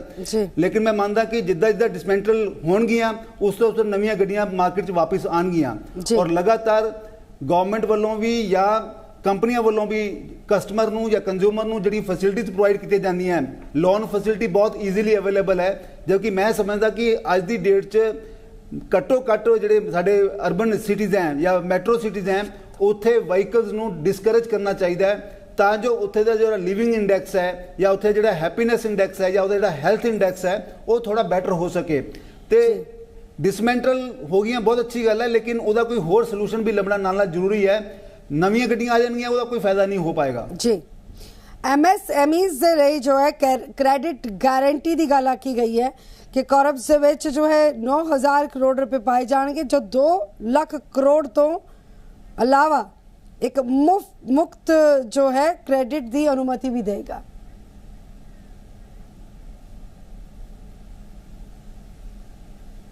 MSMEs ਦੇ ਲਈ ਇਸ ਨੂੰ ਪ੍ਰਾਵਧਾਨ ਰੱਖਿਆ ਗਿਆ। ਕੀ ਲੱਗਦਾ ਕਿ ਛੋਟੇ ਜੋ ਮਾਈਕਰੋ ਉਦਯੋਗ ਨੇ ਉਸ ਦੇ ਨਾਲ ਹੁਲਾਰਾ ਮਿਲੇਗਾ? ਬਿਲਕੁਲ, ਕਿਉਂਕਿ ਦੇਖੋ ਕੋਵਿਡ ਦੇ ਦੌਰਾਨ ਤੇ MSME ਨੂੰ ਇੱਕ ਕਾਫੀ ਬੜਾ ਸੈਟਬੈਕ ਲੱਗਿਆ ਸੀ ਔਰ ਆਪਣੇ हिंदुस्तान की इकोनॉमी के अंदर MSME का एक अहम रोल है। मोर देन 40% एक्सपोर्ट जो MSME तो आता है, मोर देन 45% इंप्लॉयमेंट जी MSME जनरेट करता, खास करके माइक्रो लैवल का जो MSME है, तो उसनू ईज ऑफ डूइंग बिजनेस का माहौल बनाना उहदे वास्ते बहुत जरूरी है। उहदे अपने ही बहुत बड़े चैलेंजेस हैं, खास करके फाइनांस एक बहुत बड़ा चैलेंज है उहदे वास्ते। जदों भी उहदे कोल कोई वड्डा ऑर्डर आंदा उहदे कोल उहनू एग्जीक्यूट करने वास्ते फाइनांस नहीं हुंदा।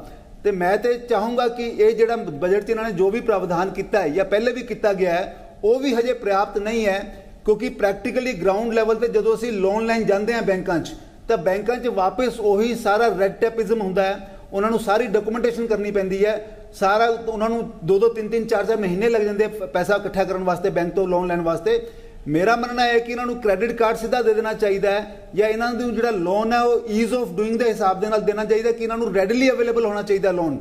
तो इस तरह का काम करना ये हजे जरूरी है ये होर भी, क्योंकि MSME विच पोटेंशियल काफ़ी है अपने यहाँ। जी जी, हर डिस्ट्रिक्ट हर स्टेट MSME अपना रोल बिल्कुल ठीक तरीके नाल काम कर रहा है, लेकिन अगर आप इन्होंने थोड़ा प्रोत्साहित करिए, इन्होंने थोड़ी सपोर्ट दे दीजिए, इन्होंने स्किल्ड लेबर अवेलेबल करा दीजिए, तो मैं मान के चलना कि साडी जिहड़ी इकोनॉमी ग्रोथ अज जिथे है इस तो डबल हो सकती है। जी, अगर खेती सैक्टर की गल की जाए तो स्टार्टअप नूं बढ़ावा दिते जाण दी गल आखी गई है और स्टार्टअप दे लई कृषि निधि बनाई जाएगी, एग्रीकल्चर एक्सीलेटर फंड बनाया जाएगा। किसानों को राहत की उम्मीद है?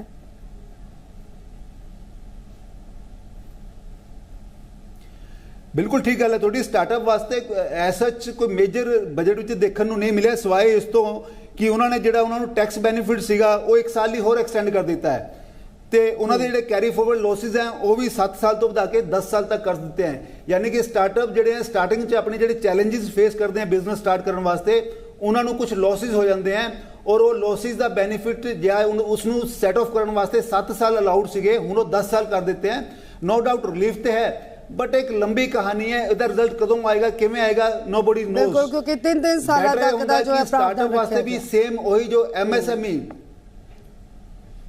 हाँ जी, अगर मानव जी अगर उन्होंने भी MSME वाकई नहीं थोड़ा जी जी जी मानव जी ये भी जानकारी है कि 2014 ਦੇ ਵਿੱਚ ਜੋ ਸਥਾਪਿਤ ਸੀ ਮੌਜੂਦਾ 157 ਮੈਡੀਕਲ ਕਾਲਜ, ਉਹਨਾਂ ਦੇ ਲਈ 157 ਨਏ ਨਰਸਿੰਗ ਕਾਲਜ ਸਥਾਪਿਤ ਕੀਤੇ ਜਾਣਗੇ। ਕੀ ਲੱਗਦਾ ਹੈ ਕਿ ਇਸ ਦੇ ਨਾਲ ਜੋ ਐਜੂਕੇਸ਼ਨ ਸੈਕਟਰ ਹੈ ਉਸ ਦੇ ਵਿੱਚ ਉਛਾਲ ਆ ਪਾਏਗਾ?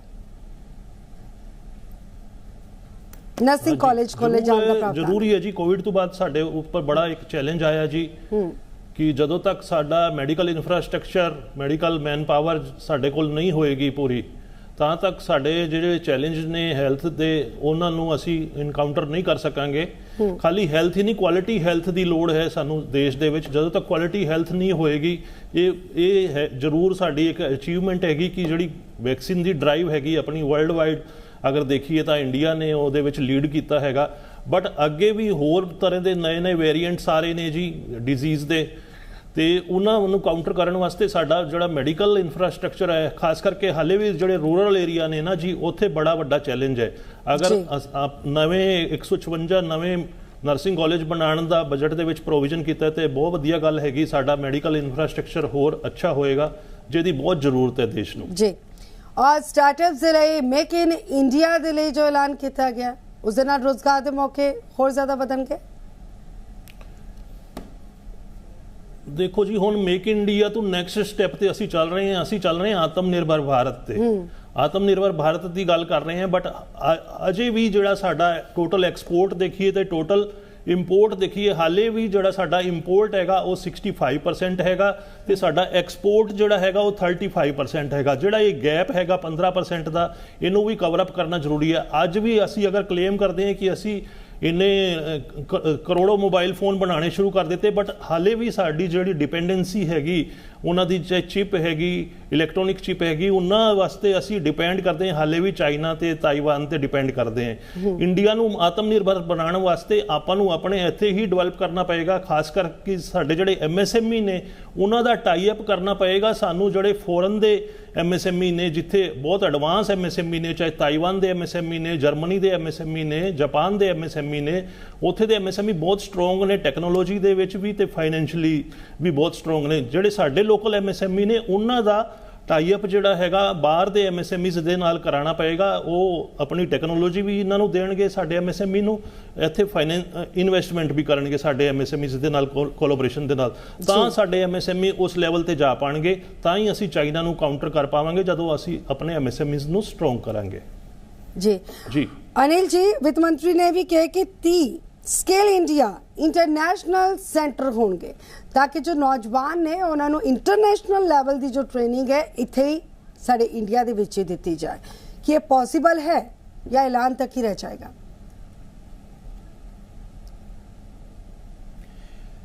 स्टेप बहुत अच्छा है कि इंडिया के अंदर जो यूथ है उन्होंने स्किल ਦੀ ਰਿਕੁਆਇਰਮੈਂਟ ਹੈ, ਲੇਕਿਨ ਕੁਐਸਚਨ ਇਹ ਹੈ ਕਿ ਅਗਰ ਅਸੀਂ ਅੱਜ ਆਪਣੀ ਡੋਮੈਸਟਿਕ ਇੰਡਸਟਰੀ ਦੀ ਗੱਲ ਕਰੀਏ ਤਾਂ ਡੋਮੈਸਟਿਕ ਇੰਡਸਟਰੀ ਆਪਣੇ ਆਪ 'ਚ ਇਹ ਕਹਿੰਦੀ ਹੈ ਕਿ ਸਾਡੇ ਕੋਲ ਜਿਹੜਾ ਯੂਥ ਆ ਰਿਹਾ ਕੰਮ ਕਰਨ ਵਾਸਤੇ ਉਹ ਸਾਡੀ ਐਕਸਪੈਕਟੇਸ਼ਨ ਤੇ ਉੱਤੇ ਖਰਾ ਨਹੀਂ ਉਤਰਦਾ। ਯਾਨੀ ਕਿ ਉਹਨਾਂ ਦੀ ਜਿਹੜਾ ਐਜੂਕੇਸ਼ਨ ਲੈਵਲ ਹੈ, ਚਾਹੇ ਉਹ ਸਕੂਲ ਲੈਵਲ ਦਾ, ਚਾਹੇ ਕਾਲਜ ਲੈਵਲ ਦਾ, ਚਾਹੇ ITI ਲੈਵਲ ਹੈ, ਜਾਂ ਇਵਨ ਕਿ ਜਿਹੜਾ ਇੰਜੀਨੀਅਰਿੰਗ ਲੈਵਲ ਦਾ ਵੀ ਹੈ, ਉਹ ਜਿਹੜਾ ਉਹਨਾਂ ਦਾ ਜਿਹੜਾ ਉਹ ਗੇਨ ਕਰਦੇ ਆ ਕਾਲਜ ਦੇ ਅੰਦਰ, ਉਹ ਇੰਡਸਟਰੀ ਦੀ ਐਕਸਪੈਕਟੇਸ਼ਨ ਦੇ ਉੱਤੇ ਖਰਾ ਨਹੀਂ ਉਤਰਦਾ। ਤੇ ਜੇ ਅਸੀਂ ਡੋਮੈਸਟਿਕ ਮਾਰਕੀਟ ਜਾਂ ਡੋਮੈਸਟਿਕ ਇੰਡਸਟਰੀ ਨੂੰ ਹੀ ਸੈਟੀਸਫਾਈ ਨਹੀਂ ਕਰ ਪਾ ਰਹੇ ਹਾਂ ਤਾਂ ਅਸੀਂ ਇੰਟਰਨੈਸ਼ਨਲ ਮਾਰਕੀਟ 'ਚ ਕਿੱਦਾਂ ਪਰਫਾਰਮ ਕਰਾਂਗੇ। ਇਸ ਕਰਕੇ ਐਲਾਨ ਅੱਛਾ ਹੈ, ਮੈਂ ਇਸ 'ਚ ਕੋਈ ਡਾਊਟ ਨਹੀਂ ਹੈ, ਇਹ ਇਨੀਸ਼ੀਏਟਿਵ ਅੱਛਾ ਹੈ, ਲੇਕਿਨ ਇਹਨੂੰ ਐਗਜ਼ੀਕਿਊਟ ਕਰਨ ਵਾਸਤੇ ਔਰ ਉਹਨੂੰ ਇਫੈਕਟਿਵ ਬਣਾਉਣ ਵਾਸਤੇ ਸਰਕਾਰ ਕਿਸ ਤਰ੍ਹਾਂ ਰੂਲ ਐਂਡ ਰੈਗੂਲੇਸ਼ਨ ਲੈ ਕੇ ਆਉਂਦੀ ਹੈ, ਕਿਸ ਤਰ੍ਹਾਂ ਦੇ ਸਕਿੱਲ ਸੈਂਟਰ ਜਿਹੜੇ ਕੰਮ ਕਰਦੇ ਆ, ਉਹ ਦੇਖਣ ਵਾਲੀ ਗੱਲ ਹੈ। ਅਗਰ ਉੱਥੇ ਵੀ ਸਿਰਫ ਕਾਰਵਾਈ ਕਰਕੇ ਇੱਕ ਫਾਰਮੈਲਿਟੀ ਕਰਨੀ ਹੈ ਤੇ ਜਿਹੜਾ ਇਹਦਾ ਇੱਕ ਮੋਟਿਵ ਹੈ ਜਾਂ ਜਿਹੜੀ ਦੀ ਸਪਿਰਿਟ ਹੈ ਉਹ ਮੈਂ ਨਹੀਂ ਸਮਝਦਾ ਕਿ ਪੂਰੀ ਹੋ ਪਾਏਗੀ, ਕਿਉਂਕਿ ਸਾਡੀ ਡੋਮੈਸਟਿਕ ਇੰਡਸਟਰੀ ਹਜੇ ਖੁਸ਼ ਨਹੀਂ ਹੈ ਸਾਡੇ ਨਵੇਂ ਯੂਥ ਤੋਂ ਜਾਂ ਯੰਗਸਟਰ ਤੋਂ ਜਿਹੜੇ ਕਿ ਉਹਨਾਂ ਕੋਲ ਇੰਪਲੋਇਮੈਂਟ ਵਾਸਤੇ ਆਉਂਦੇ ਆ। हाँ, इस तो इलावा जो एयरपोर्ट्स नूं लैके भी ऐलान किया गया कि देश दे विच 50 होर एयरपोर्ट्स जो ने स्थापित किए जाएंगे। इस दे नाल उद्योग नूं भी हुलारा मिलेगा, कारोबार नूं एक्सपोर्ट इंपोर्ट दे विच जो है बहुत ज़्यादा हुलारा मिलेगा। ये भी की लगता है क्योंकि एक एयरपोर्ट तैयार करने नूं बहुत साल लग जाते हैं। 50 एयरपोर्ट दा जो ऐलान किया गया, मैं ਤੁਹਾਡੀ ਗੱਲ ਤੋਂ ਸਹਿਮਤ ਹਾਂ, ਲੇਕਿਨ ਜੋ ਮੈਂ ਸਮਝਦਾ ਇਹਦੇ ਵਿੱਚ ਕੀ ਹੋਏਗਾ ਕਿ ਉਹਨਾਂ ਨੇ ਜਿਹੜੇ ਐਗਜ਼ਿਸਟਿੰਗ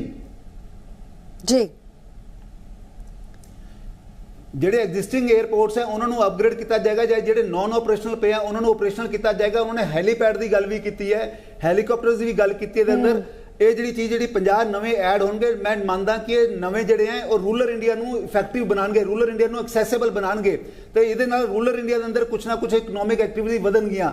ਤੇ ਮੈਂ ਇਸ ਚੀਜ਼ ਨੂੰ ਇੱਕ ਅੱਛਾ ਸਟੈਪ ਮੰਨਦਾ ਗਵਰਨਮੈਂਟ ਵੱਲੋਂ ਕਿ ਇੰਡੀਆ ਇੰਨਾ ਵੱਡਾ ਦੇਸ਼ ਹੈ, ਇੰਨਾ ਵੱਡਾ ਏਰੀਆ ਇੰਡੀਆ ਦਾ, ਇੰਨਾ ਰਿਮੋਟ ਏਰੀਆ ਹੈ ਇੰਡੀਆ ਦੇ ਅੰਦਰ, ਉੱਥੇ ਹਵਾਈ ਸਰਵਿਸਿਜ਼ ਦਾ ਇਸ ਤਰ੍ਹਾਂ ਦਾ ਐਕਸੈਸ ਜਿਹੜਾ 에ਅਰਫੋਰਸ ਦਾ ਜਾਂ 에ਅਰਪੋਰਟ ਦਾ ਇਹ ਹੋਣਾ ਚਾਹੀਦਾ ਹੈ। ਜੀ ਵਿੱਤ ਮੰਤਰੀ ਨੇ ਖਾਦਾਨ ਯੋਜਨਾ ਨੂੰ ਲੈ ਕੇ ਵੀ लेके ऐलान किया। उन्होंने कहा कि फूड सिक्योरिटी के लिए अपनी प्रतिबद्धता जारी रखते हुए सरकार 1 जनवरी 2023 तो 1 साल के लिए सारे अंत्योदय ते प्राथमिकता वाले परिवारों को PM गरीब कल्याण अन्न योजना के तहत मुफ्त खाद्यान्न की आपूर्ति की योजना भी लागू कर रही है।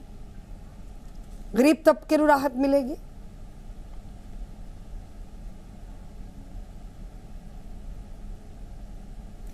बिल्कुल ठीक गल है, क्योंकि जिहड़ा ऐसा तबका जिहड़ा कि बेचारा रोजगार जिहदे कोल नहीं हैगा, उहदे कोल रोटी खाने वास्ते पैसा नहीं हैगा, उसनों टॉप प्रायोरिटी ते खाना ते घट मुहैया कराना ही पेगा। और सरकार के इनिशिएटिव अच्छे हैं जिहड़े कि कोविड के टाइम ते भी सरकार ने सारिਆਂ ਨੂੰ ਜਿਹੜੇ ਲੋਕਾਂ ਨੂੰ ਕੋਲ ਰੋਜ਼ਗਾਰ ਨਹੀਂ ਸੀਗਾ ਜਾਂ ਲੋਕ ਜਿਹੜੇ ਘਰਾਂ 'ਚ ਕੈਦ ਹੋ ਗਏ ਜਾਂ NGOs ਦੀ ਹੈਲਪ ਦੇ ਨਾਲ ਲੋਕਾਂ ਨੇ ਘਰਾਂ ਘਰ ਜਾ ਕੇ ਖਾਣਾ ਪਹੁੰਚਾਇਆ। ਇਹ ਤਾਂ ਜ਼ਰੂਰੀ ਹੈ ਕਿਉਂਕਿ ਸਾਡੇ ਤਾਂ ਕਲਚਰ ਦੇ ਅੰਦਰ ਸਾਡੇ ਤਾਂ ਧਰਮ ਦੇ ਅੰਦਰ ਲਿਖਿਆ ਕਿ ਖਾਣਾ ਜਿਹੜਾ ਵੰਡ ਕੇ ਖਾਓ, ਖੰਡ ਖਾਓ, ਵੰਡ ਖਾਓ, ਤੇ ਇਹ ਚੀਜ਼ ਤਾਂ ਹੋਣੀ ਚਾਹੀਦੀ ਹੈ। ਲੇਕਿਨ ਐਟ ਦੇ ਸੇਮ ਟਾਈਮ ਇੱਕ ਪ੍ਰੈਕਟਿਸ ਨਹੀਂ ਬਣ ਜਾਣੀ ਚਾਹੀਦੀ। हर बंदे नूं इन्ना कैपेबल बनाओ कि अपना घट्टो घट खाना कमा के खा सके। तो उस तरह का कल्चर या उस तरह की शिक्षा या उस तरह की पॉलिसीज़ नूं भी आपां नूं इनकरेज करने की जरूरत है। देश की सरकार ने मिलट नूं लिया के या मोटे अनाज नूं लिया के जो पहल की है वो एक सराहनीय कदम है कि अज असी विश्व भर में अपनी गल कह सकते हैं कि असी योग तो बाद हुण मिलट नूं प्रमोट कर रहे हैं जिहदे विच ना ज़्यादा पानी की जरूरत है और ना ही ज़्यादा कल्टीवेशन करने की जरूरत है और अन्न जिहड़ा हैल्थ वास्ते भी बहुत अच्छा है। तो जे इस तरह की इकोनॉमी की डिवेलपमेंट होएगी चारों पासे, मैं मानता कि 360 डिग्री डिवेलपमेंट का एक मुद्दा है और इनिशिएटिव है जो कि मैं कहना हर देशवासी नूं इहदा वेलकम करना चाहिए, उन्होंने फॉलो करना चाहिए। बिल्कुल, एक फोटो भी सोशल मीडिया तो बहुत वायरल हो रही है वित्त मंत्री दी और GST नूं उन्होंने मीठा हलवा उहदे नाल कंपेयर किया कि लगता है कि GST जो है मीठे हलवे दे वांग टेस्टी है, मीठा है। है ना, अगर असी कल दे इकनॉमिक सर्वे की गल करिए, इकनॉमिक सर्वे का जो डाटा इस साल का आया है या असी मंथली भी जो ट्रेंड देख रहे हैं GST का, तो पिछले 9 महीनों का या 8 महीनों का जो डाटा कलैक्शन है वो 24% ग्रोथ दर्ज करता है GST के अंदर, 26% ग्रोथ दर्ज करता है वो इनकम टैक्स के अंदर। इस कोई डाउट नहीं है कि GST की कलैक्शन लगातार बढ़ रही है। लेकिन एक मैं इत्थे तुहाडे कोल पॉइंट आउट करना चाहूँगा कि GST की कलैक्शन जी है, GST टैक्स जोड़ा है वो देश का हर नागरिक पे कर रहा है। ईवन कि एक महीने का बच्चा भी जोड़ा है वो भी GST पे कर रहा है। दूजे पासे इनकम टैक्स के अंदर सिर्फ 7 करोड़ लोग इनकम टैक्स की रिटर्न फाइल करते हैं और 1.5 करोड़ आदमी जोड़े हैं या असेसी जोड़े हैं वो इनकम टैक्स पे कर रहे हैं। तो मेरा पॉइंट इत्थे ये है कि जे क्योंकि इनकम टैक्स विच इनकम जिन्हां कोल ज़्यादा है टैक्स उत्थों ज़्यादा आना चाहिए है, वो किसी हद तक ज़्यादा आता रहा है पर उतना पर्याप्त नहीं है। तो मैं नटशेल च कहना चाहूँगा कि GST के रेट घटा के गवर्नमेंट नूं उत्थे जिन्ना लॉस हुंदा है वो लॉस इनकम टैक्स जो हायर ब्रैकेट है जो रिच सुपर रिच है उन्होंने तो रिकवर करना चाहिए है, क्योंकि देश के अंदर जी कलैक्शन है वो GST की और इनकम टैक्स की आलमोस्ट बराबर आ रही है। यानी कि जो डायरैक्ट टैक्स कलैक्शन है या जी GST की कलैक्शन है वो लगभग बराबर है। जबकि मेरा मानना यह है कि GST के रेट कटने चाहिए हैं ताकि उहदे नाल हर व्यक्ति नूं हर आदमी नूं, चाहे वो रिक्शा पुलर है, चाहे वो गृहिणी है, चाहे वो वर्किंग लेडी है या कोई बच्चे हैं या स्टूडेंट्स हैं, उन्हां ते GST का भार घटे। तो दूजे पासे जिहड़े सुपर रिच हैं कंट्री के अंदर उन्हां ते इनकम टैक्स ते वैल्थ टैक्स ये इंट्रोड्यूस होना चाहिए सीगा, बट इस बजट च इदां दी कोई गल देखण च नहीं नजर आई। ठीक है मानव जी, आज़ादी तो बाद देश का पहली बार जो है 1949 ਦੇ पंजाब ਦੇ ਵਿੱਚ इनकम टैक्स स्लैब जो है वो तय किया गया सी। उस तो बाद कई बजट पेश हुए ने, अलग अलग नज़रिए दे नाल देखा गया। पिछले कुछ सालों की अगर गल की जाए, क्योंकि पिछले साल दे भी अगर गल की जाए तो कुछ खास राहत महसूस नहीं की जा रही सी। इस बार कितना चेंज तुसी देख रहे हो तमाम सैक्टर्स दे नाल जोड़ के अगर देखा जाए पिछले सालों के मुकाबले इस बार के बजट नूं? नहीं देखा जाए तो वही मिडल क्लास है ना जी, इलैक्शन ईयर है तो मिडल क्लास सैलरी क्लास नूं थोड़ा रिलीफ देने वास्ते सरकार ने जरूर ये 2 टैक्स रिजीम है उन्होंने इनक्रीज़ किया है। जोड़ा न्यू टैक्स रिजीम है वो 5 लाख तो बढ़ा के 7 लाख रुपए किया गया। इससे big relief for the people who fall under new tax regime. तो पुराने दे विच भी 2.5 लाख रुपए तो बढ़ा के 3 लाख रुपए किया गया है। ओवरऑल टैक्स लेब नूं इन्होंने जिहड़ी उम्मीद सी लोगों नूं उन्हों की उम्मीद के मुताबिक एक रिलीफ दिता गया है। इससे big relief for the middle class and salary class person कि ये सरकार ने जोड़ा है पिछले 8 सालों तो ये इंतजार हो रहा सी जोड़ा रिलीफ अज इन्होंने दिता है इस सरकार दे विच। ये पिछले 8 सालों का इंतजार जोड़ा है सरकार ने अज खत्म किया है। तो कोशिश सरकार की यही हैगी, क्योंकि जदों इन्हों की BJP की अपनी नैशनल एग्जीक्यूटिव की मीटिंग हुई सी उहदे विच भी यही इशू आया सी कि आपां जोड़ा है निचले तबके नूं तां आपां रिलीफ दे दिता है, काफ़ी रिलीफ दिता है। 80 करोड़ आबादी नूं आपां ਫ੍ਰੀ ਰਾਸ਼ਨ ਦੇਣਾ ਹੈਗਾ, 1 ਸਾਲ ਹੋਰ ਐਕਸਟੈਂਡ ਕਰ ਦਿੱਤਾ। ਬਟ ਜਿਹੜਾ ਮਿਡਲ ਕਲਾਸ ਹੈਗਾ ਉਹਨੂੰ ਕਿਸ ਤਰ੍ਹਾਂ ਰਿਲੀਫ ਦੇਣਾ, ਉਸ ਤੱਕ ਕਿਸ ਤਰ੍ਹਾਂ ਪਹੁੰਚਣਾ ਹੈਗਾ, ਉਹ ਮਿਡਲ ਕਲਾਸ ਨੂੰ ਪਹੁੰਚਣ ਵਾਸਤੇ ਸਰਕਾਰ ਨੇ ਜਿਹੜਾ ਹੈਗਾ ਇਹ ਟੈਕਸ ਦੇ ਵਿੱਚ ਰਿਲੀਫ ਦਿੱਤਾ ਹੈਗਾ। ਇਹ ਵੱਡਾ ਰਿਲੀਫ ਹੈਗਾ ਜੀ ਇਹ ਮਿਡਲ ਕਲਾਸ। और क्रेडिट कार्ड ਦੇ ਜ਼ਰੀਏ ਜੋ ਹੈ ਕੁਝ ਲੋਕ ਜਿਹਨਾਂ ਰੈਂਟ ਪੇ ਕਰਦੇ ਨੇ और एक्स्ट्रा चार्ज ਉਹਨਾਂ ਦੇ ਲਈ ਦੇਣਾ ਪਏਗਾ, ਇਹ ਤਾਂ ਉਹਨਾਂ ਦੇ ਉੱਤੇ ਬੋਝ ਹੋ ਜਾਏਗਾ ਅਗਰ ਕ੍ਰੈਡਿਟ ਕਾਰਡ ਦੇ ਜ਼ਰੀਏ ਉਹ ਰੈਂਟ ਪੇ ਕਰਦੇ ਨੇ ਤਾਂ। ਨਹੀਂ, ਜਦੋਂ ਆਪਾਂ ਵੀ ਕੋਈ ਵੀ ਕ੍ਰੈਡਿਟ ਕਾਰਡ ਦੇ ਵਿੱਚ ਕੁਝ ਸਰਵਿਸਿਜ਼ ਇਹੋ ਜਿਹੀਆਂ ਨੇ ਜਿਨ੍ਹਾਂ ਦੇ ਉੱਪਰ ਕੋਈ ਚਾਰजेस ਨਹੀਂ ਲੱਗਦਾ ਜੀ, ਬਟ ਕ੍ਰੈਡਿਟ ਕਾਰਡ ਅਗਰ ਆਪਾਂ ਕੁਝ ਸਰਵਿਸਿਜ਼ ਇਹੋ ਜਿਹੀਆਂ ਨੇ ਕਿ ਆਪਾਂ ਕ੍ਰੈਡਿਟ ਕਾਰਡ ਤੇ ਅਵੇਲ ਕਰਦੇ ਹਾਂ ਤਾਂ ਨੇਚਰਲੀ ਆਪਾਂ ਨੂੰ ਟੈਕਸ ਦੇਣਾ ਹੀ ਪਏਗਾ। ਉਹ ਜੋ ਵੀ ਚਾਰजेस ਹੋਣਗੇ ਉਹ ਚਾਰजेस ਜਿਹੜਾ ਹੈਗਾ ਫਾਈਨੈਂਸ਼ੀਅਲ ਇੰਸਟੀਟਿਊਸ਼ਨ ਅਗਰ ਕਦੀ ਕਿਚਨ ਤੇ ਨਜ਼ਰ ਪਾਈ ਜਾਏ ਤਾਂ ਸਿਲੰਡਰ ਦੇ ਵਿੱਚ ਗੈਸ ਸਿਲੰਡਰ ਦੀਆਂ ਕੀਮਤਾਂ 'ਚ ਫਿਲਹਾਲ ਕੋਈ ਬਦਲਾਵ ਨਹੀਂ ਕੀਤਾ, ਲੇਕਿਨ ਚਿਮਨੀ ਜ਼ਰੂਰ ਮਹਿੰਗੀ ਹੋ ਗਈ ਹੈ। ਨਹੀਂ ਜੀ, ਨਹੀਂ ਜੀ चिमनी सस्ती होएगी जी, महंगी होने की बजाय, क्योंकि चिमनी के जोड़े कंपोनेंट ने कुछ जोड़े एक्सपोर्ट कर आप इंपोर्ट करते हैं उन्होंने इन्होंने कस्टम ड्यूटी कुछ घटाई हैगी जी, ठीक है। बट सिलेंडर की अगर तुसी गल कर रहे हो, अज भी 1070 रुपए का सिलेंडर हैगा जी गैस का, वो सरकार शायद कुछ टाइम बाद कोई कॉल लेगी, वो उपर कोई टैक्स घटणगे, कोई एक्साइज ड्यूटी घटाएगी सरकार, ताई उनका रिलीफ मिलेगा जी। बट बजट के विच उहदा कोई प्रोविजन नहीं होया जी। और ये भी कहा जा रहा है कि नारी तो नारायणी जो कहने वाला साडा देश है, महिलावां दी चाहे आर्थिक स्थिति है, समाजिक स्थिति है, सुधारन दे लई 18 साल पहला बजट दे विच जेंडर बजट का भी प्रावधान रखा गया सी, लेकिन इस बार महिला सुरक्षा दे लई जो बजट रखा गया ऊंट दे मूँह दे विच जीरे दे समान है, ये मन्निया जा रहा है। नहीं है ही नहीं जी कुछ। अगर तुसी गल करो पिछले बजट दे विच इन्होंने निर्भया फंड रखा सी जी, वोमेन की सिक्योरिटी वास्ते, महिलावां की सुरक्षा वास्ते इन्होंने निर्भया बजट रखा सी, बट वो बजट का की होया अगे, वो बजट नूं एनहांस किया कि नहीं किया, उसका भी निर्भया फंड का भी कोई जिक्र नहीं किया गया जी इस बजट के विच। बहुत सारी चीज़ां इहो जिहियां ने जिहड़ियां बजट के विच अनटचड ने, बाकी जदों बजट डॉक्यूमेंट्स दे डिटेल आ जाएगी उहदे विच होर क्लैरिटी होएगी। हाले मोटा जिन्ना बजट स्पीच दे विच सानू समझ आया या तुसी लोगों ने भी देखा है बजट स्पीच दे विच जिन्ना सरकार ने टच किया है, आप उसी बारे ही गल कर रहे हैं। जिहड़ी चीज़ां अनटचड ने हुण वो बजट डॉक्यूमेंट देख के ही पता चल पाएगा। काफी कुछ निकल के सामने आएगा क्योंकि हाले फिलहाल ऐलान किया है और उसनों हर एक वर्ग दे लई की कुछ प्रावधान रखे गए ने, उसनों समझण दे लई और समझाउण दे लई थोड़ा जिहा वक्त जरूर लगेगा। और लगातार असीं समझण दी कोशिश भी कर रहे हैं कि हर वर्ग नूं की कुछ मिलिया। महिलावां दी अगर गल की जाए तो देश दे विच महिलावां दी आबादी जो है 48.4% है, उस दे विच घर दे विच रहण वालियां महिलावां भी ने, नौकरी पेशा भी ने, उत्पाद करने वालियां ने, और हर किसी नूं की कुछ मिलिया है इस से भी नज़र बनी रहेगी। और भी हर एक वर्ग की गल करांगे समय समय ते। जी पंजाब हरियाणा हिमाचल ते लगातार जो है पूरा सर्वे करने की कोशिश की जा रही है कि अज दे बजट दे विच किसनूं की मिलिया, किसनूं की नहीं मिलिया, कितनी राहत है, कितना दर्द है, कितने खुशी है, कितने कोई गम है। बहुत बहुत शुक्रिया साढ़े दोनों ही मेहमानों का साढ़े नाल जुड़न दे लई। फिलहाल जी पंजाब हरियाणा हिमाचल दे नाल लगातार जुड़े रहो।